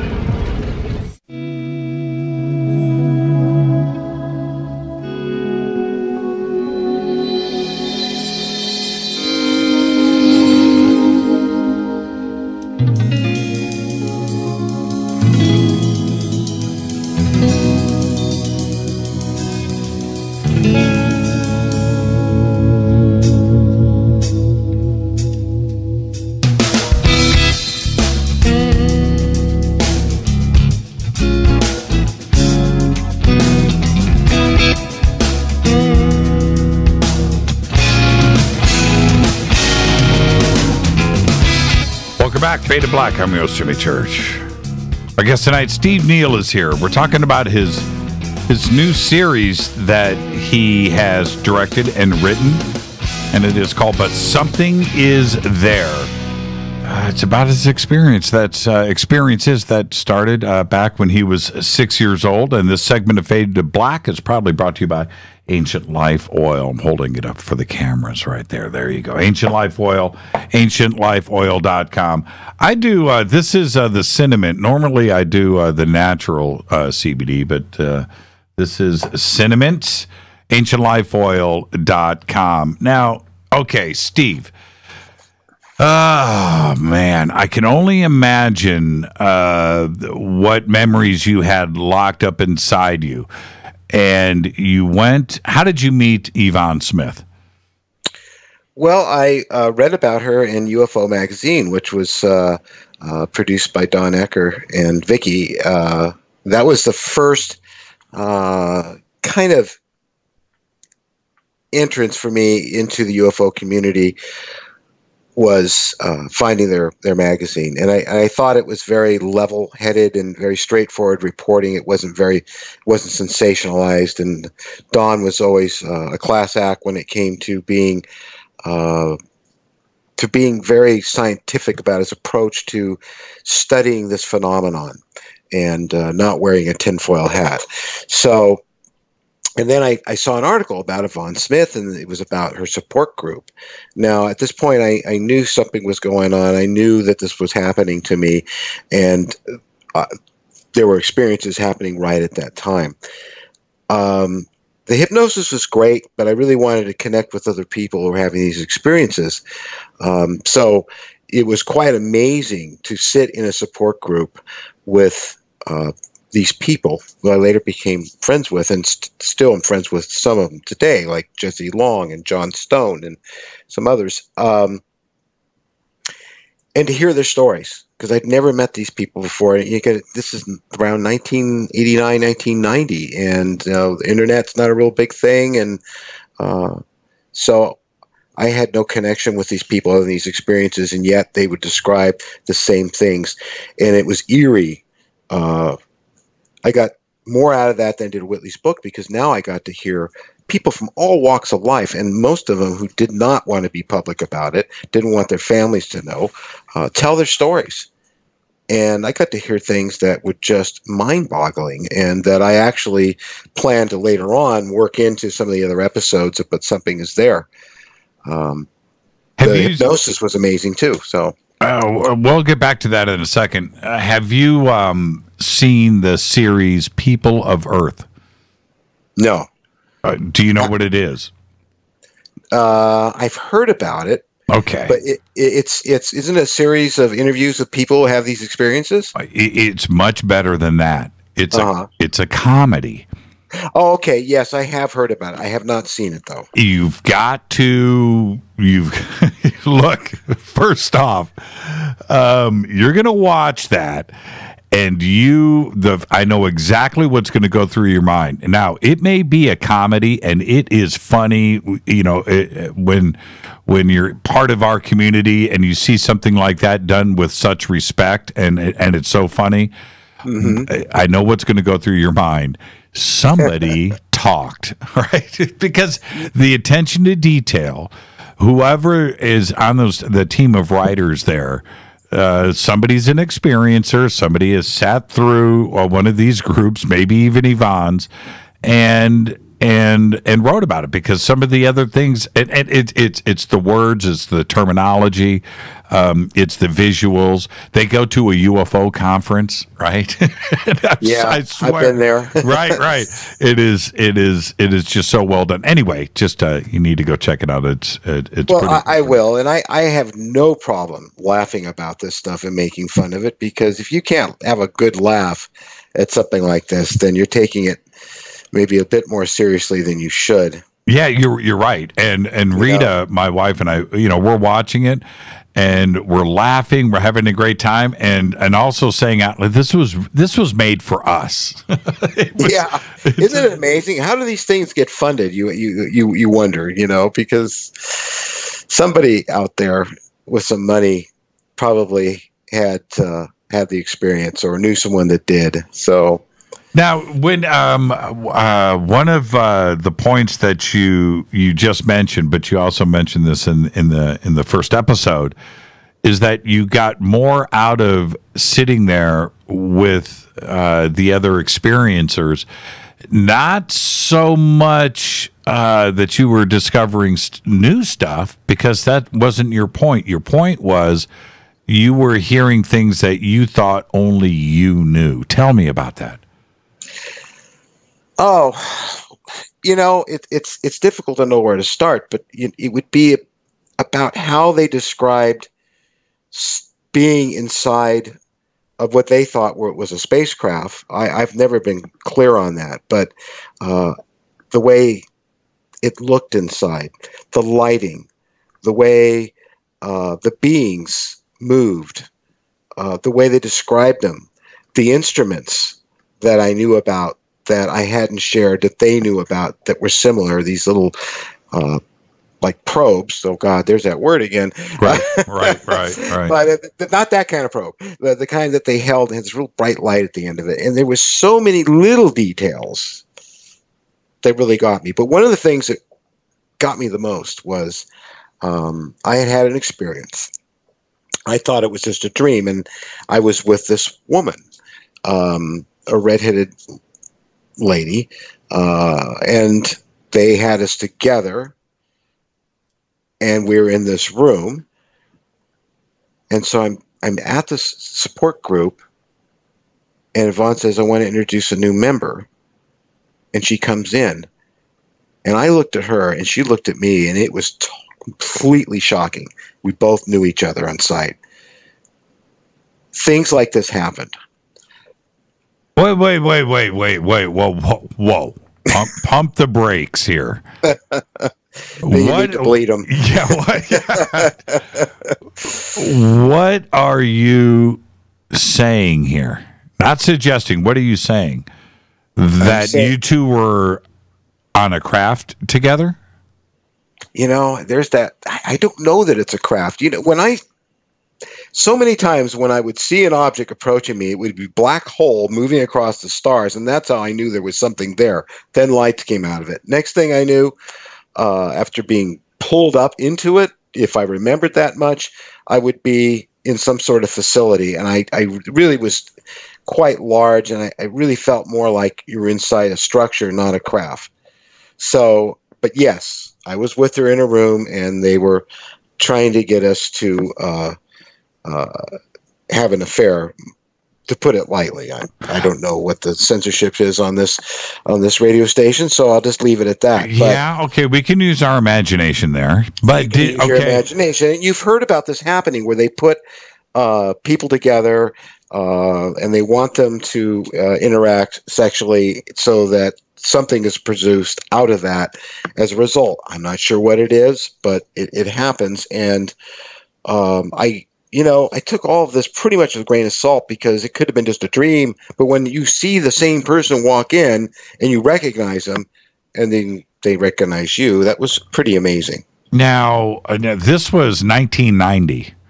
Are you still 1990, 91, right in there? Are you still in touch with her today? No, I'm not. Okay. I'm not. The group has really changed since then. And I do go to them on occasion because Yvonne and I are friends, and I will put in appearances there and talk to the members there. And some of them are the original members, but not many, maybe 2 or 3 of them. But the reason why I ask is after that group meeting that night, did you two talk? Yeah, we did. And we started talking a great deal more. And basically, I kind of, because I was married, I had to back off on it, because there was an attraction there.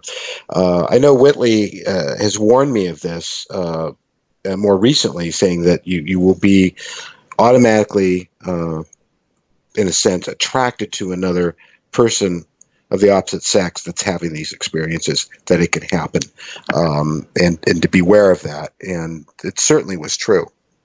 And I remember, yeah, it really was. So, well, Steve, did you guys compare notes?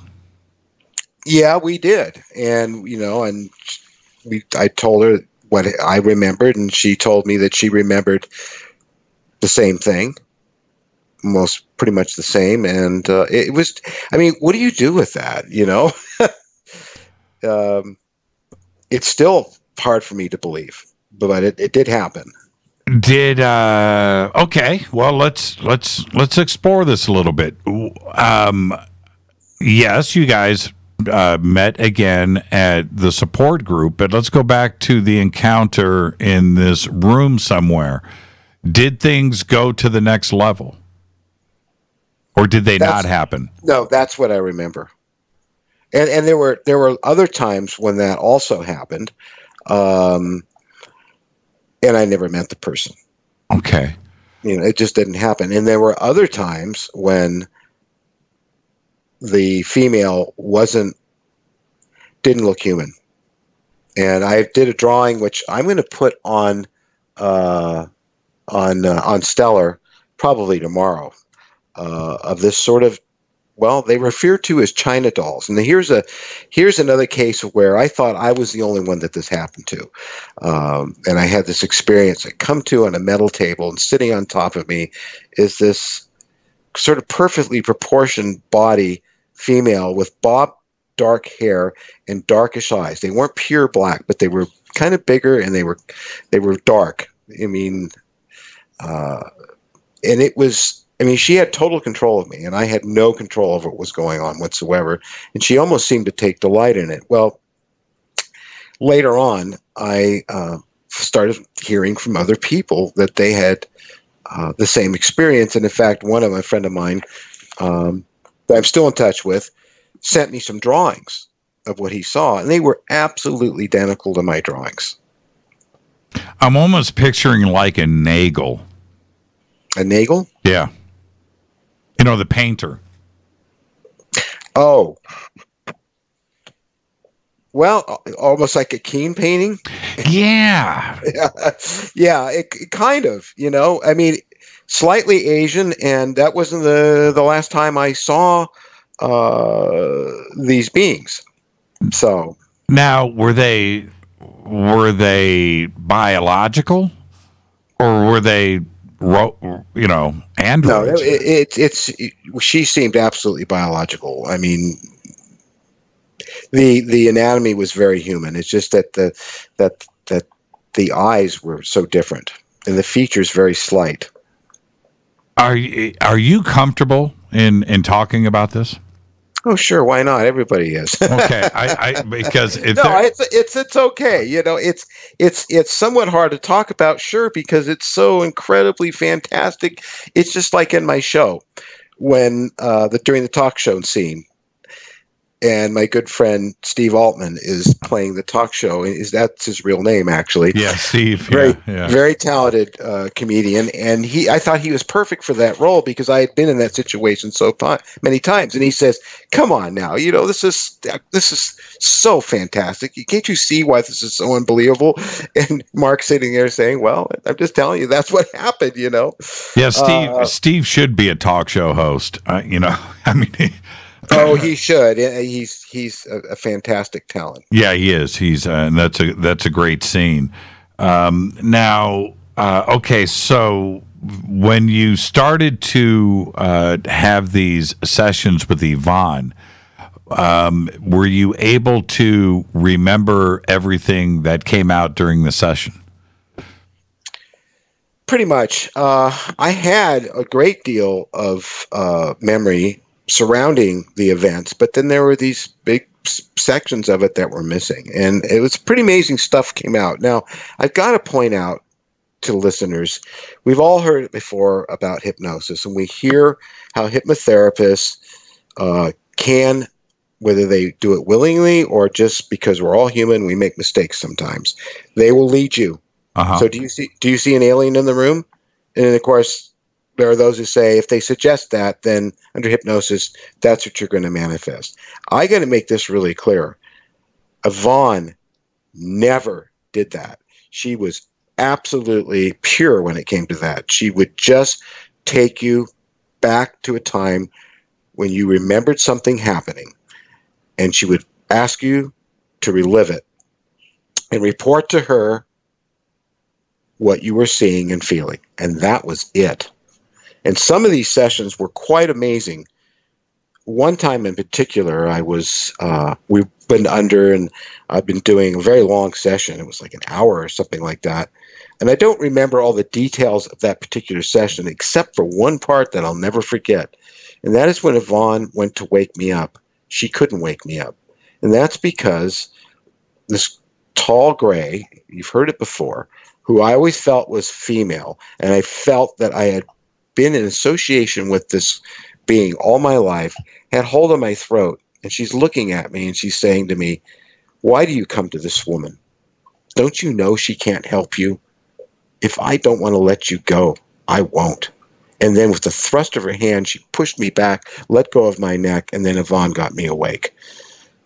And Yvonne, I could tell, was a little nervous, because she asked me what happened, and I told her. Okay. The time span that we're talking here, 6 years old to these very adult experiences that were going.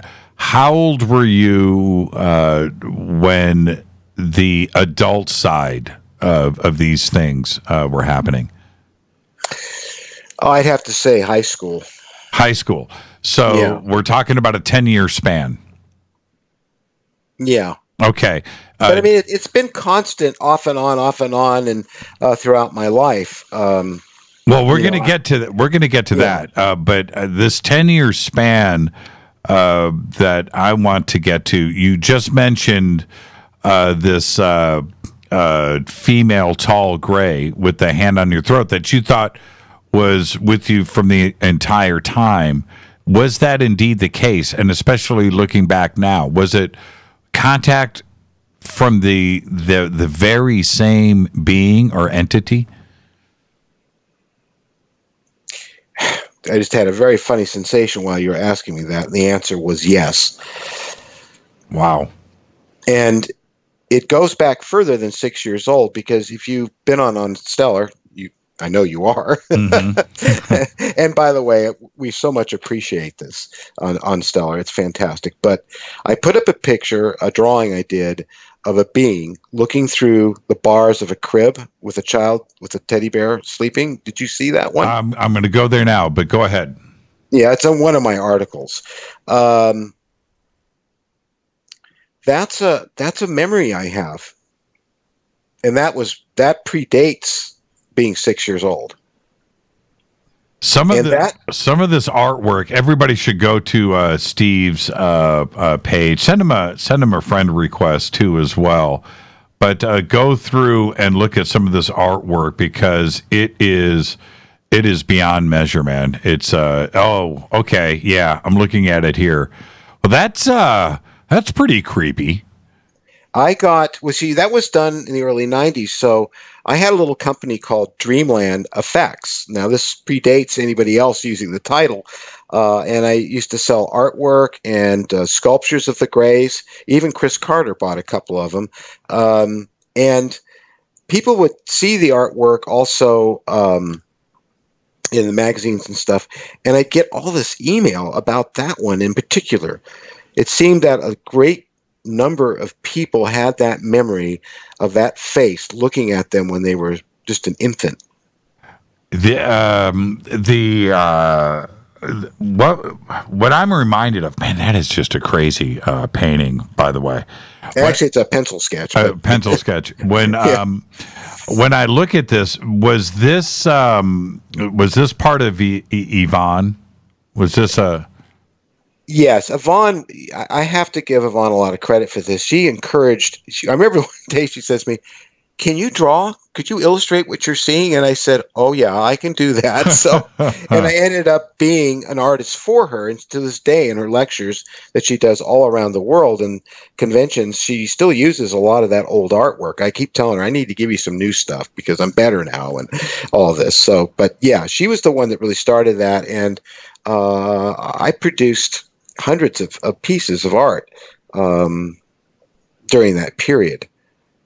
The other part of this, which I need to address, the cover of Whitley's book, and I went through the same things that not only you did, but our entire community. Everybody remembers the first time they picked up communion and looked at that cover. But your grays are part of, similar to my own experience, which I don't want to get into here on the air, but so many others too as well.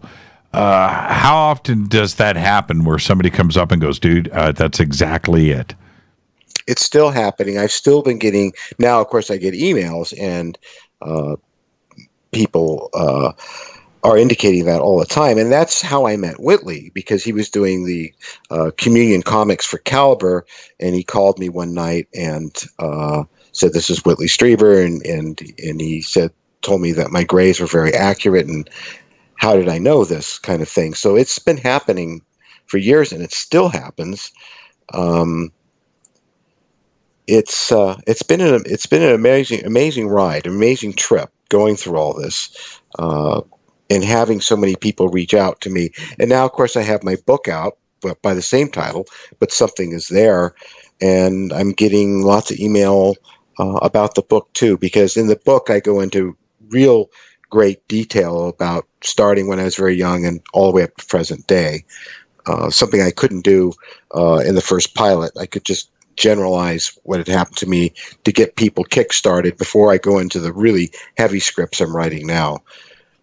Before we move on and get to the break, I wanted to ask you about the inspiration behind the Regina painting. The Aboriginal. Well, I've just always had a very strong connection with them and most of the Native American tribes of this country and other Native tribes. I think in part that's because my great-great-great-grandmother was a Blackfeet Indian, and I remember my grandfather had a picture of her, what she looked like. And so I'm about a quarter American Indian. So that could be part of it, but I've always had a really strong connection. And when I saw the movie by Peter Weir, who's one of my next favorite filmmakers to Kubrick, when I saw The Last Wave and Picnic at Hanging Rock, right, something just spoke to me. Another one was The Shout, which he didn't direct, but which was an incredible film too. And those three films really got me very fascinated with David Galufil, who of course played the Aborigine in The Last Wave, and he was also featured in The Right Stuff. Right. Just fascinated me. And when I saw the cave paintings, I don't think I don't have to have a house fall on me to know that those paintings are so similar to the visitors that people see today. And when you read the stories about them and what they were to the people, I know that something's there. Oh, there it is again. It's just an incredible painting, and I would like to almost see this in person. Do you still have it? Oh, I still have it. Yeah, I just finished it the other day. I did it about a year ago, and we actually had one person who's probably listening now on Stellar complain about it, that I didn't have a right to do an Aboriginal painting not being Aboriginal, and that I was going to have bad luck as a result. Are you serious? No, you can go to. Well, I know. I trust you on that part. I left the comment there because I don't take comments down. Right. Oh, I may not respond to them, but I don't. Oh, you gotta love social media. But this is incredible, and I would love to have this hanging in the bunker. This is that is just an amazing piece of work. Let's take a break right here, and we're going to continue all of this when we come back. Our guest tonight, filmmaker, special effects guru, director, Steve Neill is here. That's right. We're talking about his new series, and it's called But Something Is There. More with Steve after this short break. Stay with us.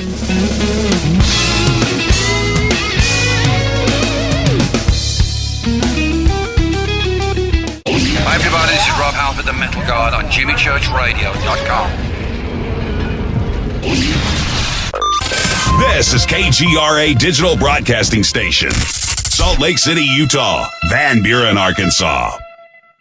Okay, nurse, let's get this man to the ER stat. Right away, doctor. We see this every day. Heart attack or angina pain due to blocked and clogged arteries. Chelation can remove obstructions or blockages from arteries and help avoid painful and expensive surgery. Now there's Angioprim. It's a liquid oral chelation product that you take with juice. You start to feel the results fast. Angioprim increases blood flow all over the body, and that means more energy and strength to take on the day with less aches and pains. 60 years of research has gone into chelation, and Angioprim is the result. A safe and easy way to unblock your veins and arteries from buildup that slow circulation. Paging Dr. Jones. Please report to the emergency room right away. Log on now for a special radio offer from Angioprim. That's angioprim.com/radio.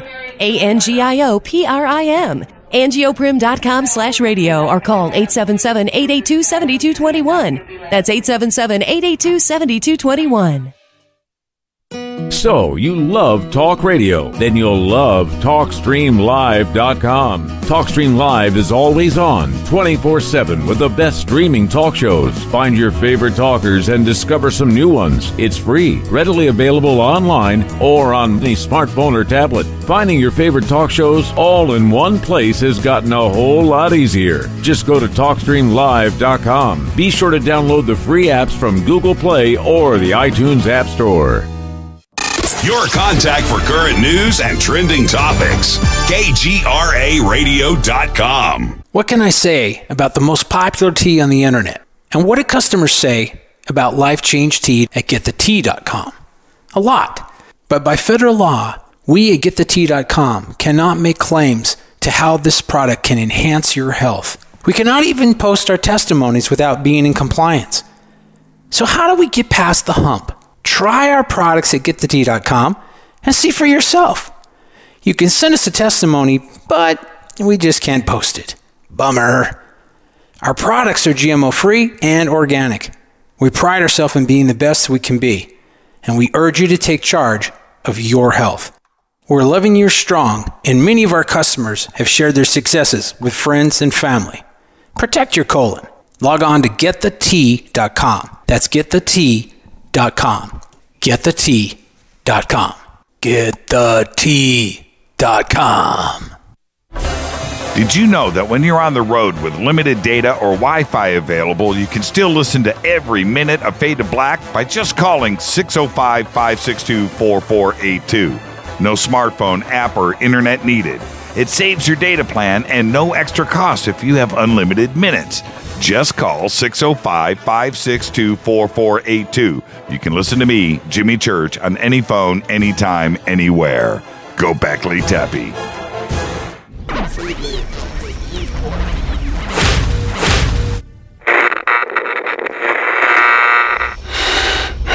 You want to know a secret?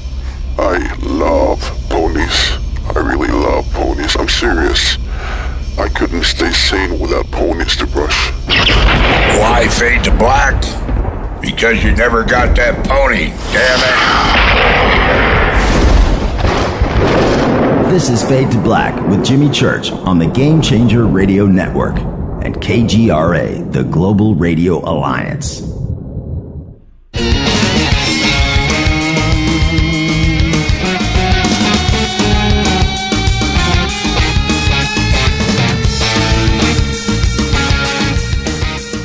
Welcome back.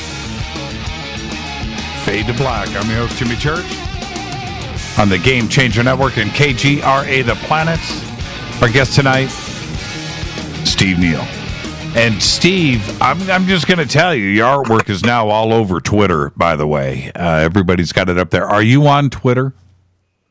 Yeah, I am. I haven't been there a lot lately, or Instagram, but I do have all of those. And like I said, it's a time issue, and I do check. I check on Stellar the most. Facebook is like, well, it's a necessary evil. Right. And I check YouTube, although I'm looking forward to Real TV. I hope that works out for him. Well, we're going to have over at on Stellar very soon, maybe in about a week, we're going to have our own video channels too as well. So that's the next launch that will be coming in one of the next updates. I'm very excited about that. Now, the next 4 episodes, which you have written, are those? Is it going to be done in a linear fashion on your life? Is it going to just, if you know what I mean, a linear timeline? No, I thought about that, and it's not going that way. The next script is called The Dream Time. The next one after that is called Strangers in the Night. Right. Grasping at straws and skullduggery are the next scripts that I'm writing, and each one of them goes into different aspects of the experience, because it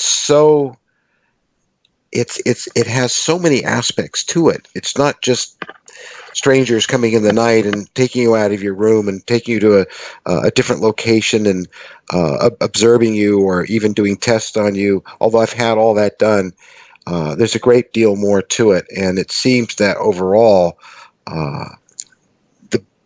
the aspect that's most important to me, and also to the interaction with these visitors, whoever they may be, is that we reconnect with our universe and reconnect with the many worlds that we've always existed in, but we have been told we don't.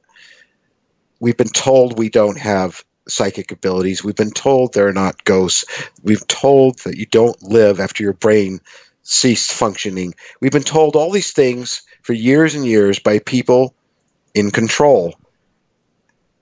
They don't want you to know that we live in multiple worlds, and it's difficult to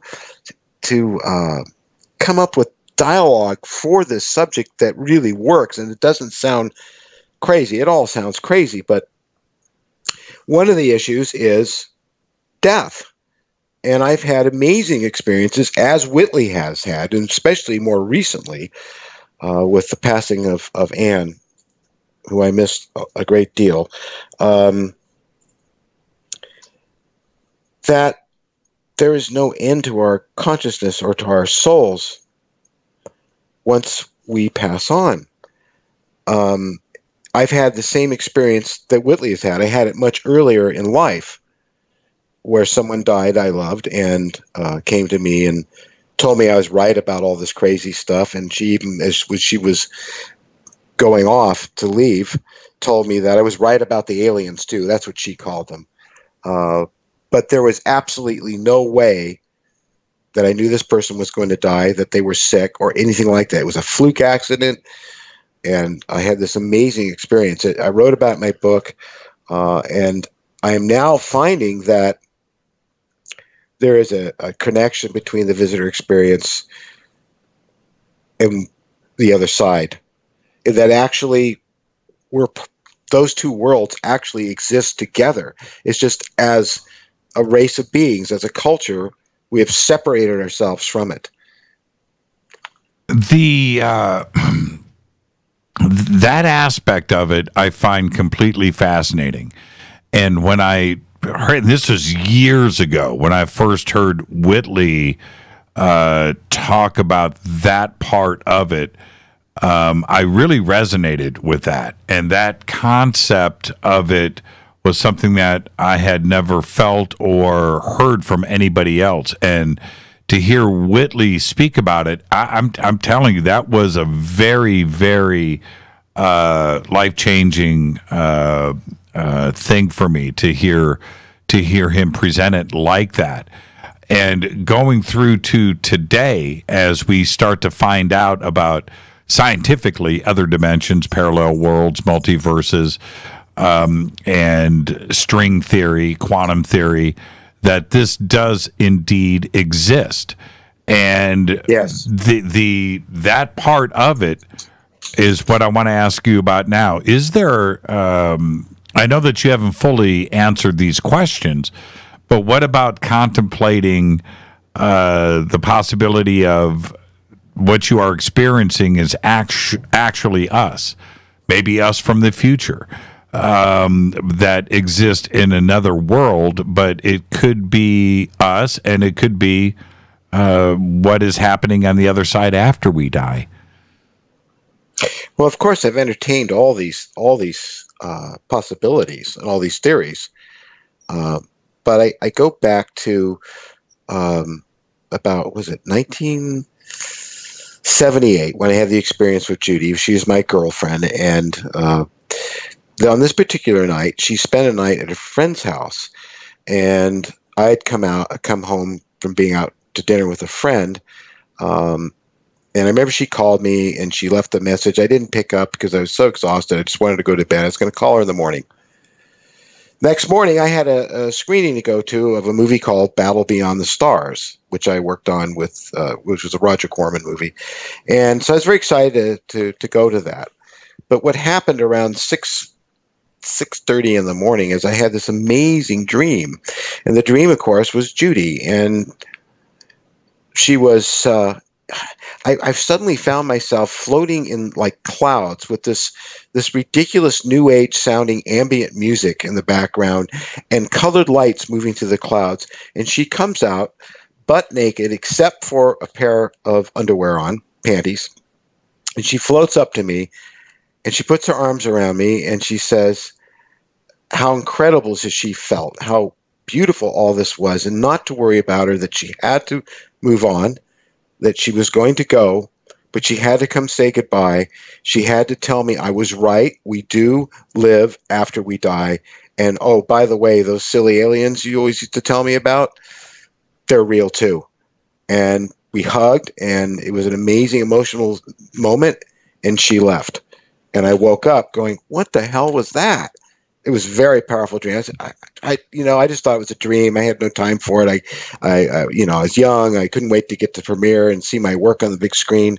When I came home from the screening, there were all these messages on my machine that she had died during the night around 6:30 in the morning, and she was found laying on the floor in a pair of panties, completely naked.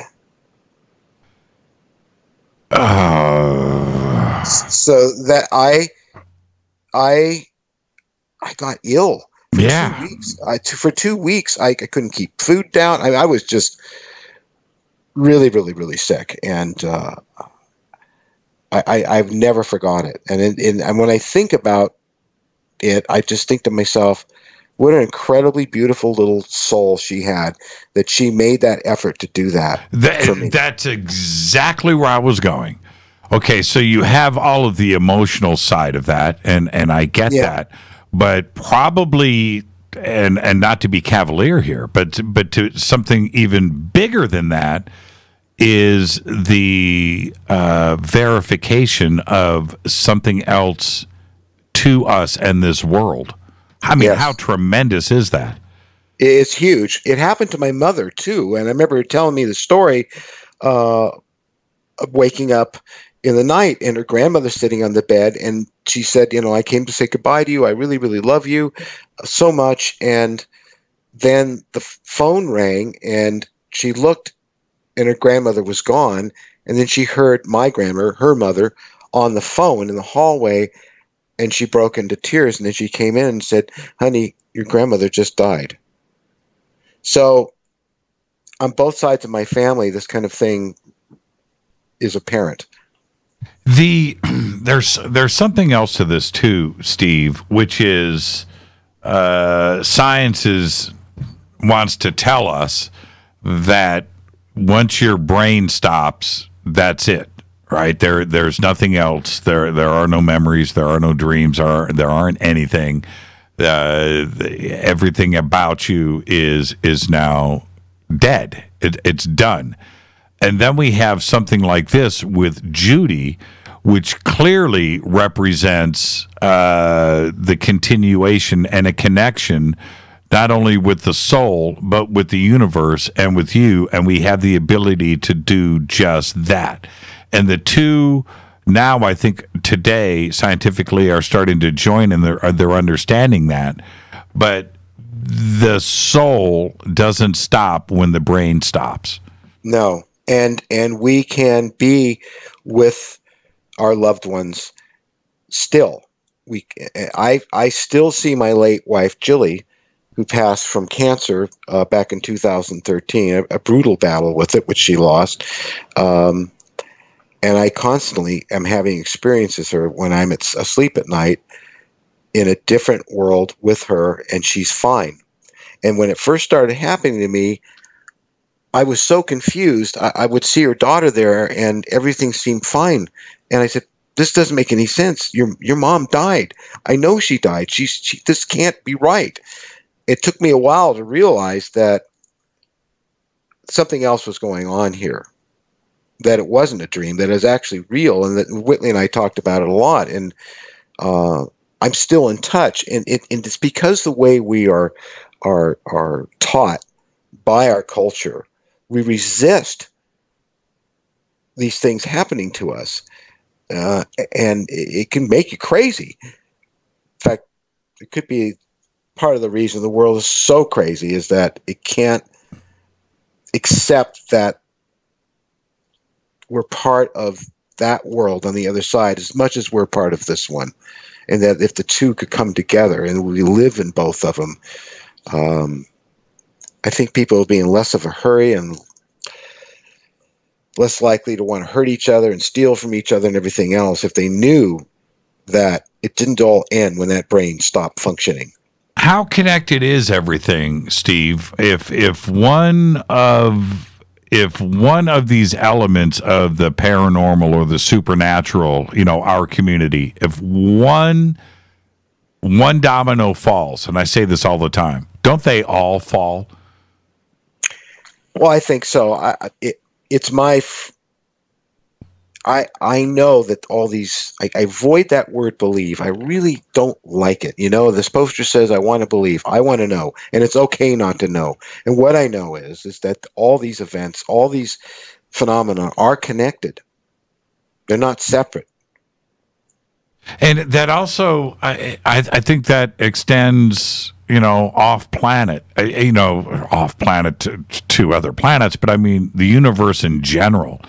And if we are just now coming to terms with that and trying to prove that scientifically, and so we can move on, well, certainly something out there, another culture that is 10,000, a million years more advanced than us, they figured that out a long time ago. Well, funny enough, if you talk to the elders and the tribal elders of this world, you talk to the indigenous people of many, many lands on this earth, whether it be the Native Americans or the Aborigines, you're gonna hear that they have already come to terms with this a long time ago. So well represented in what was Apollo 13? What was the movie? Oh, you're thinking of The Right Stuff? Yeah, The Right Stuff. Well, if you've never seen The Last Wave, you need to see that movie. Oh, The Last Wave is incredible. Yeah, and that really goes into it too. I mean, these ancient people, I will never use the word primitive because they were the furthest thing from primitive. They openly and freely talked to their dead and talked to the sky people and knew that their dreams were more, and they walked in them in other worlds and benefited from this composite of all this different states of being. And I'm looking at the clock here, man. I don't want to run out of time, and if we do, I'm going to keep you over for a few minutes of overtime. You don't have a choice. But talking about all of these subjects and your experience in Hollywood, certainly we have Kubrick and we have Spielberg. Spielberg seems to want to do nothing but make films on this subject matter. He's done so many. And I think that most of us forget how many he's actually done on E.T. and the subject. You just go back and look at his IMDb page, and then you start to remember. Most people don't remember films like Super 8, right? They always, if you know what I mean, they remember the E.T. or they remember Close Encounters, but he has done a ton of films on this. Is there something that, like Kubrick and Spielberg, do you think that they're in the know? Do you think that they've been read in? Is there a message that Hollywood is trying to drip feed us? I can't say for sure, but I sure do think some of them are. Now, there are some things that I know about that I literally don't know if it's okay to talk about an interaction I had with Jacques Vallée once. But I can say that watching his films, and particularly Close Encounters, one of the scenes that most impressed me about how much he really knows about this subject and how it's handled and controlled and spun by the media is the scene where Neri is in the news conference with Jillian, and he's trying to talk about her boy being taken, about what he had seen, and this lunatic suddenly speaks out and says, "I once saw a Bigfoot." Right, and he right. spreads two ashtrays, and you watch all the media's attention, all the cameras turn to him, and the woman who lost her child and Mr. Neri sit there just dumbfounded. The aspect of the media treating it that way, they constantly running with the X-Files music and then cracking a joke is exactly what you're talking about there. And that Bigfoot scene is exactly represented on how it's been spun. And I couldn't agree with you more. I want to say this, though. Jacques Vallée is an alien. Well, he's certainly tall, and he was so kind to me. And he took me. I was on the Vicki Lawrence show, and he took me aside, and he told me some things that I won't share here because I never saw him write about it. But he told me some things, and with regards to 2001, that movie too. Close Encounters. Close Encounters, yeah. But one of the things he said to me was that he believed my story, he believed our stories, and he thought that this was really about us, not about the government, not about the investigations, but this was for us, that we were important to this experience. And it was almost identical to what Francois Truffaut said in the film. And it really was a chilling moment because he was... he sort of stooped down to me. I'm almost 6 foot. I mean, he was towering over me, and at least that's what it seemed at the time. And it really, that and some other things he told me I can't talk about or shouldn't talk about, absolutely blew my mind. There was a series of interviews that, and I talked to him about this. There's a series of interviews that he did, I believe, like at San Francisco State. There's some college up there. And they're from the 80s with, I think it was Professor Love, I think was his name. But anyway, you can find them online, and they're really amazing. But anyway, Jacques' eyes had a look to them back then, and I was so captivated with that. And so when I finally got to, hang out with Jacques a little bit a couple of years ago and talk to him privately, I'm looking into his eyes. I'm like, this is like the smartest guy I have ever, been with. I could feel there's something going on there. Yep. And I can't quite figure it out, Steve. I can't. But he's got some knowledge. He's got some knowledge on this subject. And I don't think he has let us know everything. I think he's been holding back. He has been holding back, but he does not hold back to people who are experiencers who he believes are telling the truth. And back now, he didn't tell me don't share this with anyone, but he didn't tell me I could either. So out of respect for Jacques, I have told other people. I even spoke about it at Yvonne's group, but I won't do it on national radio or any public venue because he never told me whether it was safe to talk about it or not. Yeah, he's much taller than 6 foot, by the way. I've got some pictures of the two of us together, and I'm 6 foot, and me too. Yeah, he towered over me. I got a picture of myself standing on stage with him, and he's standing right next to me, and on the other side of him is Jimmy Doohan and Walter Koenig and Chad Everett and Marina Sirtis. It was an amazing show on Vicki Lawrence that I did back during the 90s. Back to Hollywood. Before we get to the break, I'm gonna keep you over for a few minutes, if that's okay. Yeah. Back to Hollywood. There seems to be an easy way to get a film greenlit, and that is an alien picture.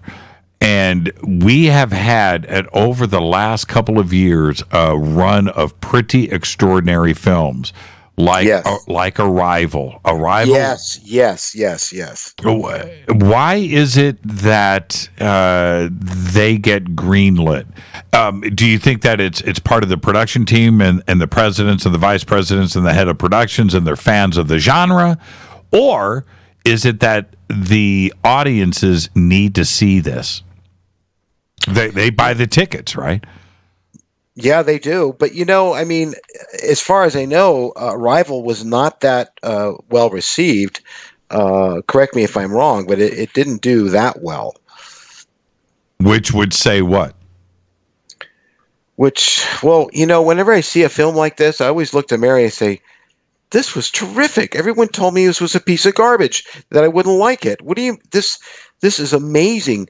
The things they were talking about towards the end of the film were very much what we're talking about right now. That's right. Especially about how time is not linear. And it's absolutely not. We have made it that. But my big question was, who pays for these things? Who puts out this enormous amount of money? And it only does so well. I always had problems getting anything financed that I felt was an intelligent approach to the subject matter. If it was Independence Day or something like that, yeah, it's going to be full of action. But a movie like Arrival, you really had to think about. Oh, it was. Rita and I walked away from the first time that we saw that film, and we were walking to the car. And I said, so what'd you think? And we weren't even talking. We were still contemplating about what we just viewed. Yeah. And Rita's response to me was, somebody knows something. There was too much in that film, and from a completely unique point of reference. From not only the communication and how that was done, but the reasons why they were here, the time, the linear time aspect of it, the conflict between nations and how that was handled. That was a story-driven, scientific film. It was not easy. You're absolutely right. That wasn't popcorn. That wasn't an action thriller. It was about thinking. And yeah. And neither was Interstellar or 2001: A Space Odyssey, for that matter. Right.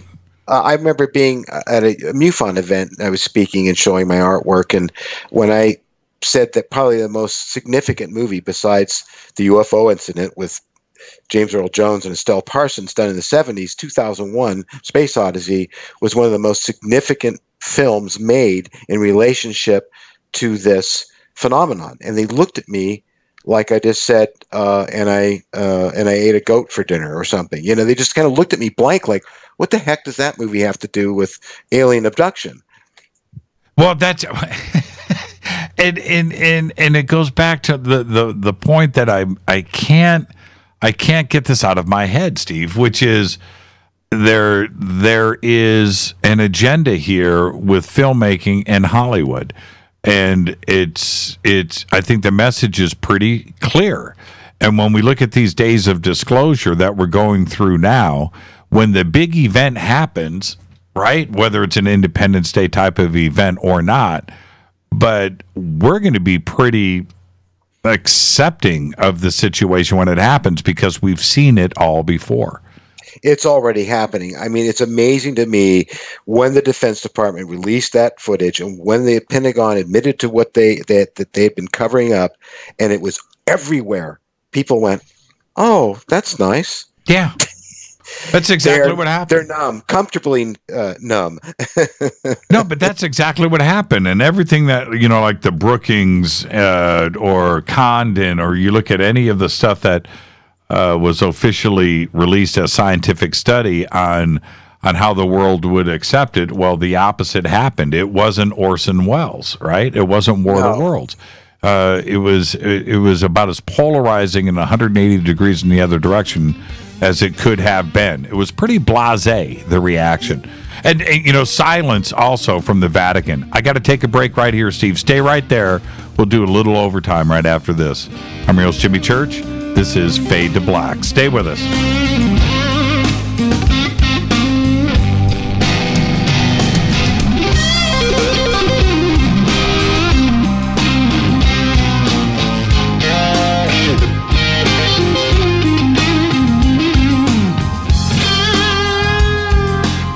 Hey, what up, y'all? It's your girl Vivica Fox here, and you are listening to my boy, Jimmy Church, on JimmyChurchRadio.com. Despite popular opinion, reading a book will not make you smarter. But listening to Jimmy Church will. Hurricanes, earthquakes, wildfires. This year we've experienced more than our fair share. This is Jimmy Church of Fade to Black, and last month I decided to make sure my family does not have to worry about food should we get caught in a real emergency situation. Introducing Numana, a healthy, storable product that tastes so good that you'll want to eat it every day instead of just during those times of duress. All Numana products have a 25-year shelf life, are MSG and GMO-free, no preservatives, and are made in America. With the Numana pack in your home, you'll be able to sleep at night knowing that you've protected your family. Not only have I tasted and tested, I own it. Now you can too. Just click on the Numana banner on JimmyChurchRadio.com and use the promo code Jimmy when you order. In addition to a discount, we'll send you an autographed Fade to Black t-shirt. Seriously, go Beckley Teppy. When you take the beans from Central America with dashes of Indonesian and African mixed in and then roast it to the dark side of Fade to Black, you create the ultimate brew of fringe. Introducing the Fade to Black blend from River Moon Coffee. Yes, River Moon's darkest customized roast was created for the love of Fade to Black. The alchemy of masterful roasting and smoking the beans is in every sip of this full-bodied, dark Java. I need my coffee dark, deep, with distinct bittersweet chocolate highlights, just like the bunker. Leaning further into the darkness of the roast is Fade to Black blend from River Moon Coffee. Just click on the banner at JimmyChurchRadio.com and use the promo code F2BBLEND for 15% off of your order today. Go Beckley Teppy.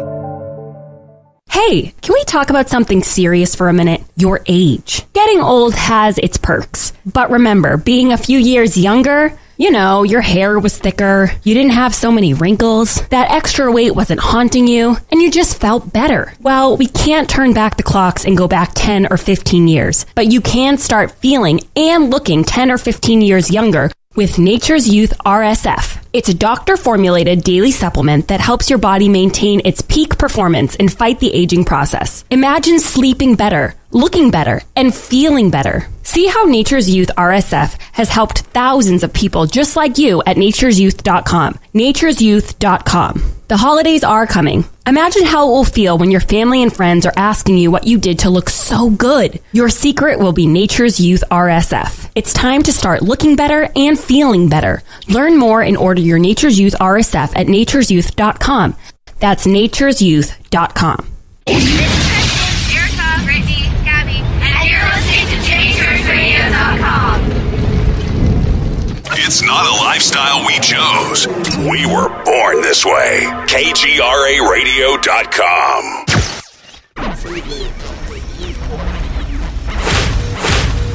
This is KJCR at JimmyChurchRadio.com.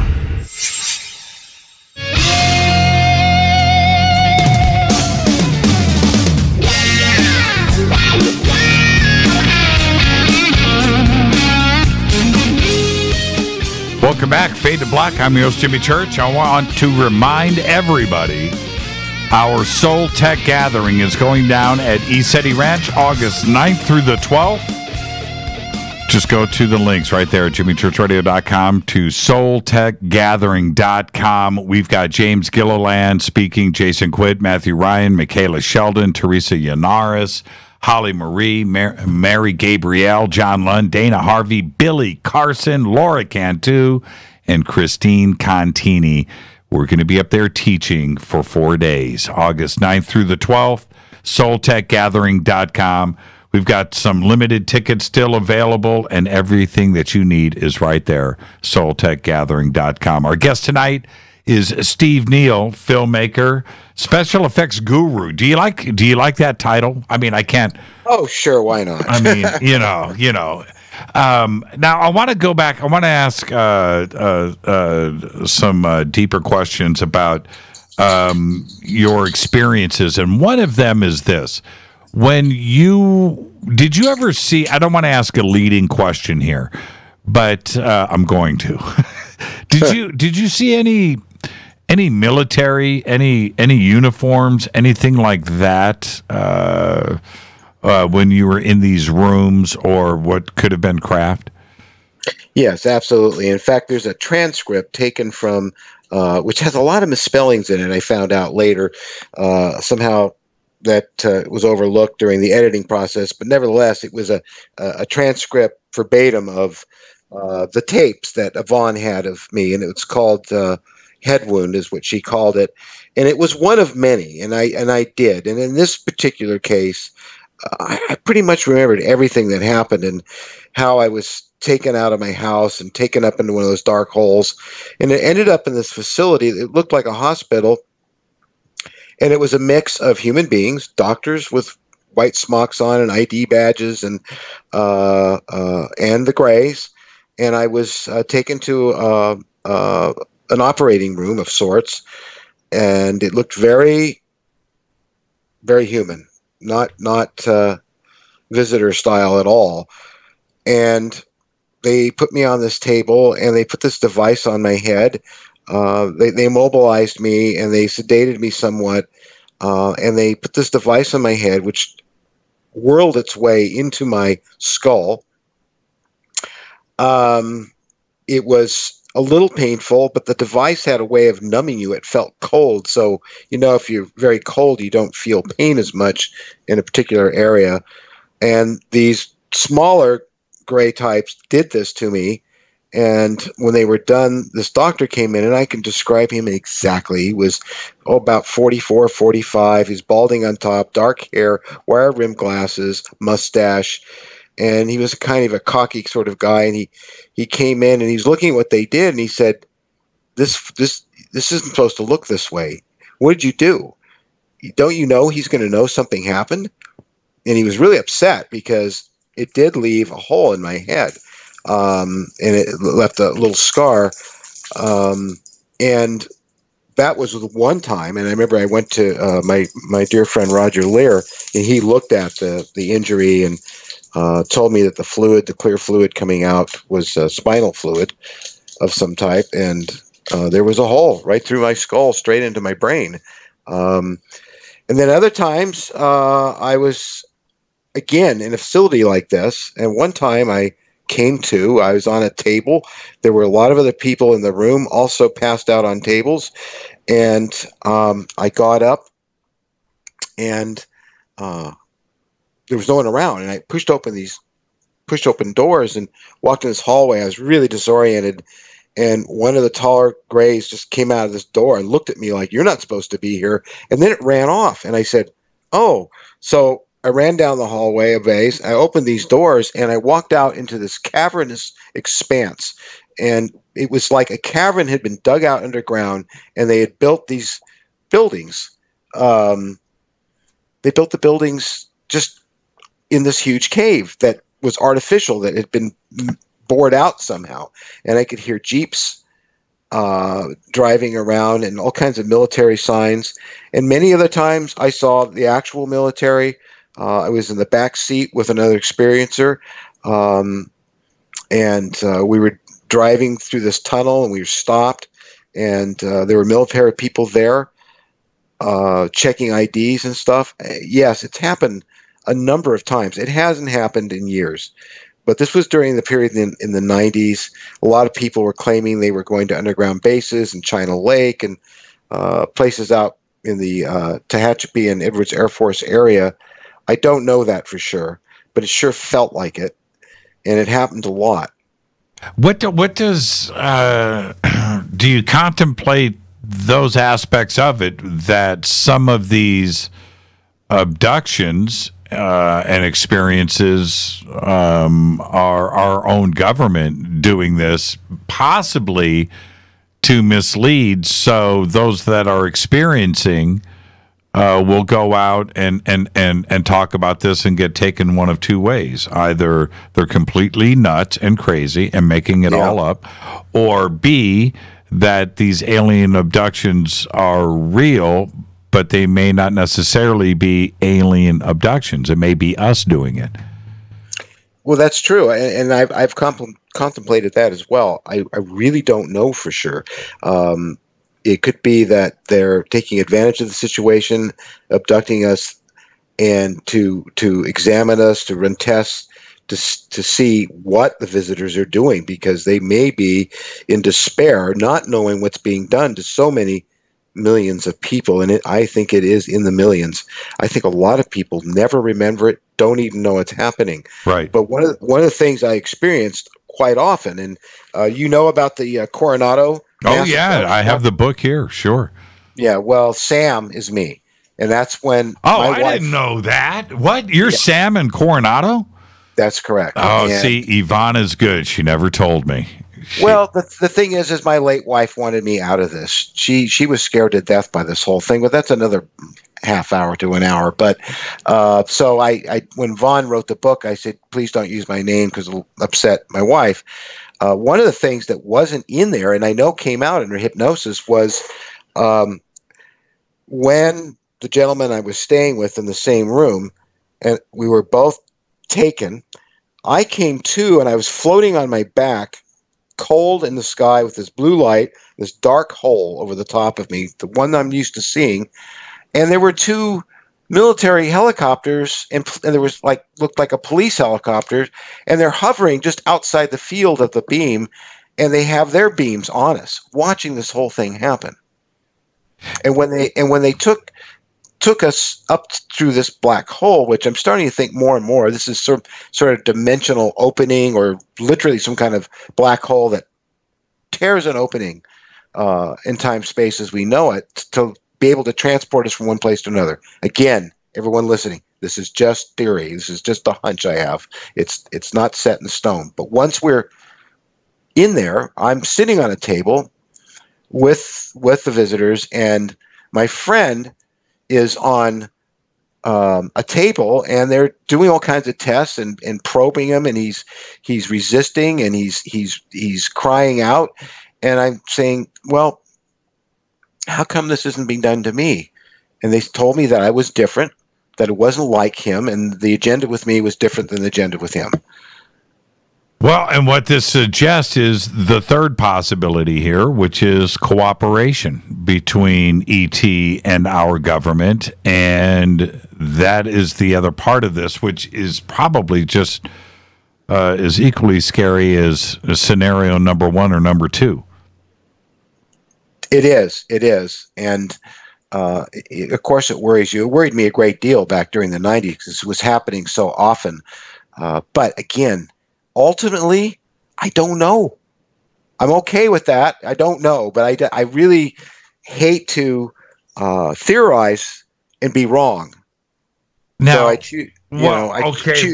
Before we really run out of time, which is going to be in a few minutes when I sign off the network, Coronado, I think some of the audience knows about the book. I've certainly talked about it and interviewed Yvonne. But Coronado takes place down in San Diego, but at the hotel. But there's another aspect to this which needs to be talked about, and it's who else from our government was at that hotel. Yeah, I don't know. And this isn't the first time this has happened, because another time I was in Moore Park at a MUFON event, and we spent the night in a hotel. Whitley was above me. I was below him in the room below him, and it was a really rough night. What happened? I don't remember a lot of it at all. But what I remember is I had a Gauss meter that Roger Lear gave me. He said, "Take this with you, and use it on your room." So I did, and I was just getting readings, amazing radiation readings off my bed, off the TV, off in the bathroom. It was all over the place. It was like the whole place was bugged or something. And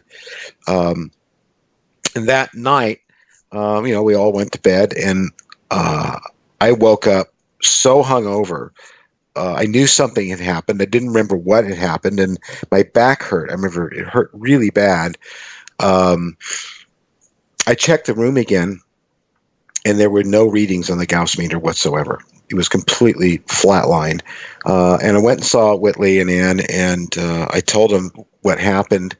It seemed that everybody there had some sort of incident that night, and when I showed him my back, he kind of recoiled and said, "Oh, my goodness," because I had all these scratches on my back and like burns up my spine.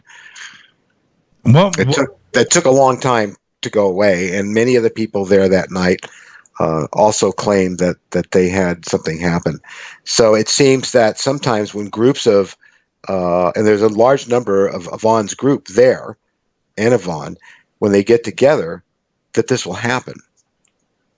What was your last contact? My last contact was several nights ago. I woke up and my hallway has a certain amount of nightlight coming down it, and it was backlighting a gray figure standing right to the edge of the bed. And my first thought when I saw it was, oh, Mary must have got to go to the bathroom. Even though it was shaped nothing like her, healthy skepticism and a healthy brain will do that. It'll automatically go to the most logical thing that could be. And then I looked over at her to see, if she was next to me, and she was, and I looked back and it was gone. Prior to that, just a few nights before that, we had some disturbances in the house and some lights shining around inside.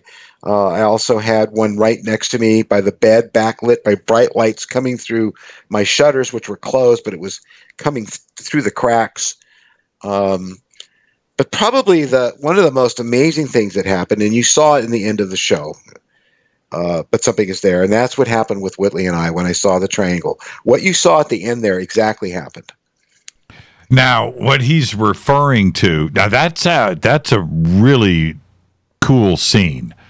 I haven't had anything quite that incredible, but similar. Also, And I had a black triangle sighting. I've got the photograph right here. I pulled it up.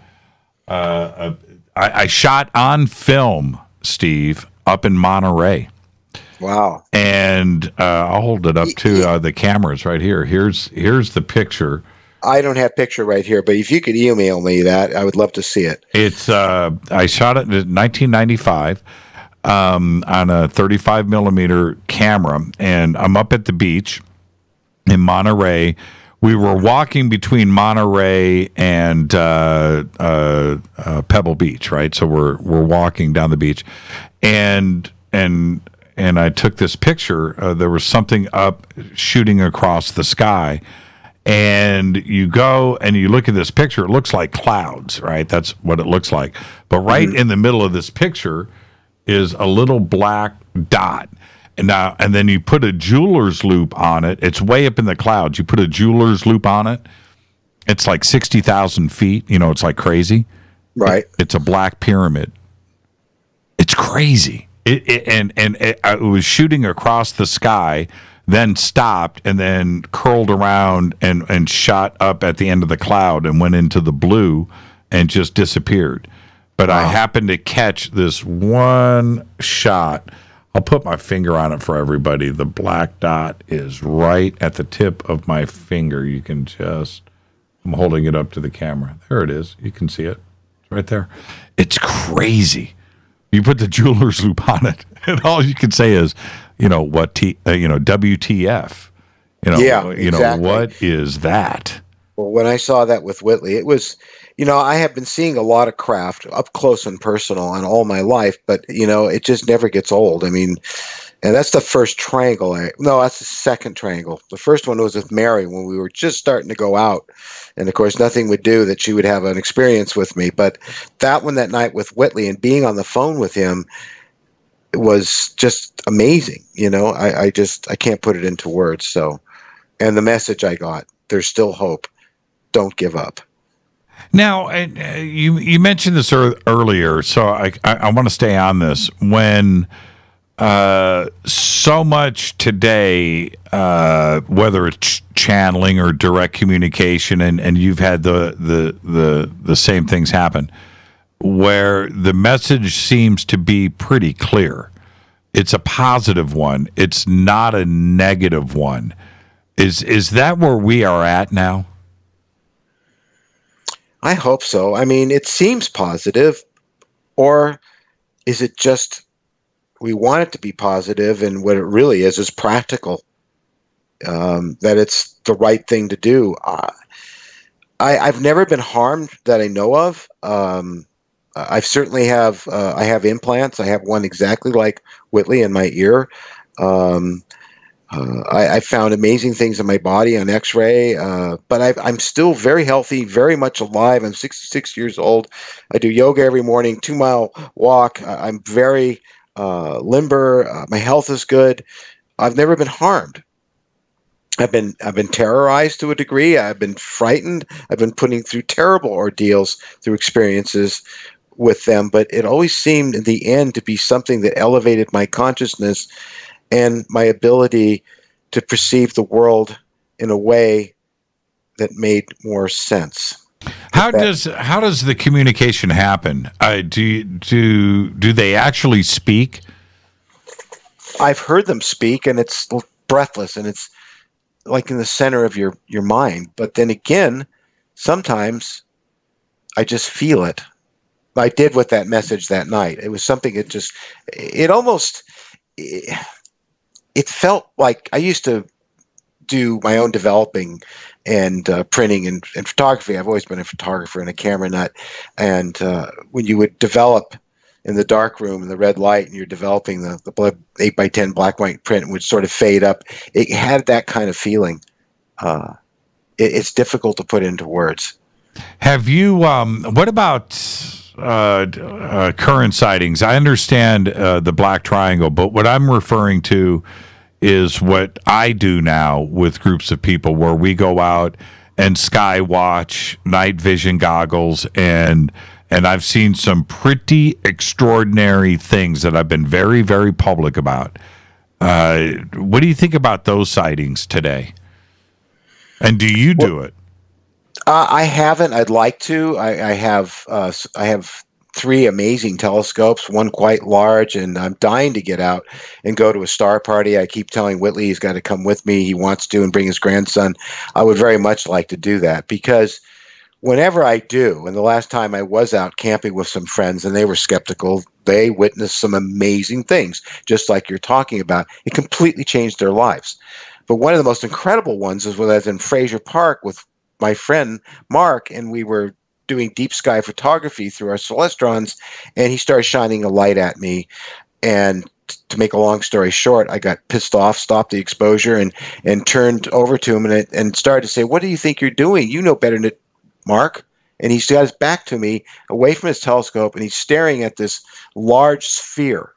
And that's when I realized that it's completely silent. There's not a cricket, a breath of air, anything. There's this huge sphere, sort of an amber color, hovering very close to us. So I start to go over to it, and he says, "Don't do it. It could be dangerous. Don't go." He was very frightened, and I walked over to it, and it backed away from me, and it backed away more, and it backed away more, and finally it went off across the little valley there and over the mountains, and it disappeared. And of course, the next day when I got home, he talked all about it to my late wife, and she remembered him talking about it. 2 weeks later, he didn't remember it, not even a little bit. So that can happen. Wow. He doesn't remember it to this day. Okay, I'm trying to picture this, and we've got 3 minutes. Okay. Are you saying, I understand the telescopes and stuff, and the flash, and you turn around and it wasn't him flashing you. Boy, that sounded weird. Yeah. But it was a sphere. How big was it? How far away from it were you? Maybe 100 feet or so. Wow! And wow! It had shined a light at us, is what happened. Right. It shined a light right on us, and it caught the corner of my eye. That's what I remember about it. And Vaughn and I did do a session on that evening, because we went back and stayed at this cabin, and amazing things happened that night. Wow.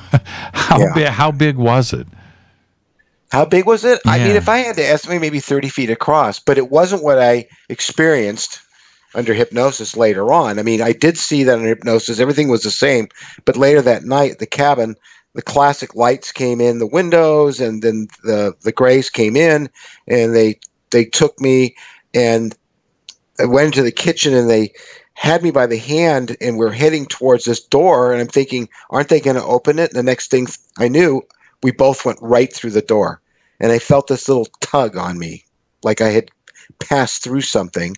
And they took us out into the woods, because this is Fraser Park, and the cabin was just like right in the woods. And deep inside was this big saucer-shaped object sitting there, just kind of floating, that we went inside. And it was classic flying saucer stuff. It was amazing. And he doesn't remember any of it. Doesn't remember any of it. He did report nightmares to me some weeks later. He said that lights were coming in his window, and he saw a big saucer outside, and he didn't know why he was having these nightmares. And I said, "Mark, don't you remember anything about what happened up there?" He said, "No, I don't remember a thing." I thought we stopped looking at the stars and went back to the cabin. And I said, "We did, but it was like that scene in Alien when they're trying to get out of there, and they're down below, and they're throwing all this stuff. We're just tossing our equipment into the car to get out of there." But that was after we seen the object. What's up next for you, and when can we not only hopefully see the series, but when are you going to start shooting the second episode? Well, shortly I'm going to start a campaign, a crowdfunding campaign. I'm going to try it to see if it works before I go to private sources. I'm going to do a crowdfunding. I'm hoping that enough people in the community see and are aware of the project to want to help us do another episode, and then another episode, and then another episode. So, and also people who do contribute to that will be allowed to see the the first episode. Well, it's you've got the scripts are ready to go. I mean, they're pretty much ready to go. I still have to go back over them. I've got one left to finish, two left to finish actually, but they're all blocked out. So we're really in a position where and I am talking to some film companies and some people to see if maybe they want to just pick up the whole thing. We'll see what happens. And you know how it is. I do. It's just like, but we actually finished a pilot. We did it ourselves, and that counts for a lot. We're not full of bull, and we don't just have a trailer. And it's been very well received, mostly by people who have these experiences. They're the ones that gush about it the most. Yeah, I really enjoyed it, and I'm just waiting for the rest of it. And the book is available too, as well.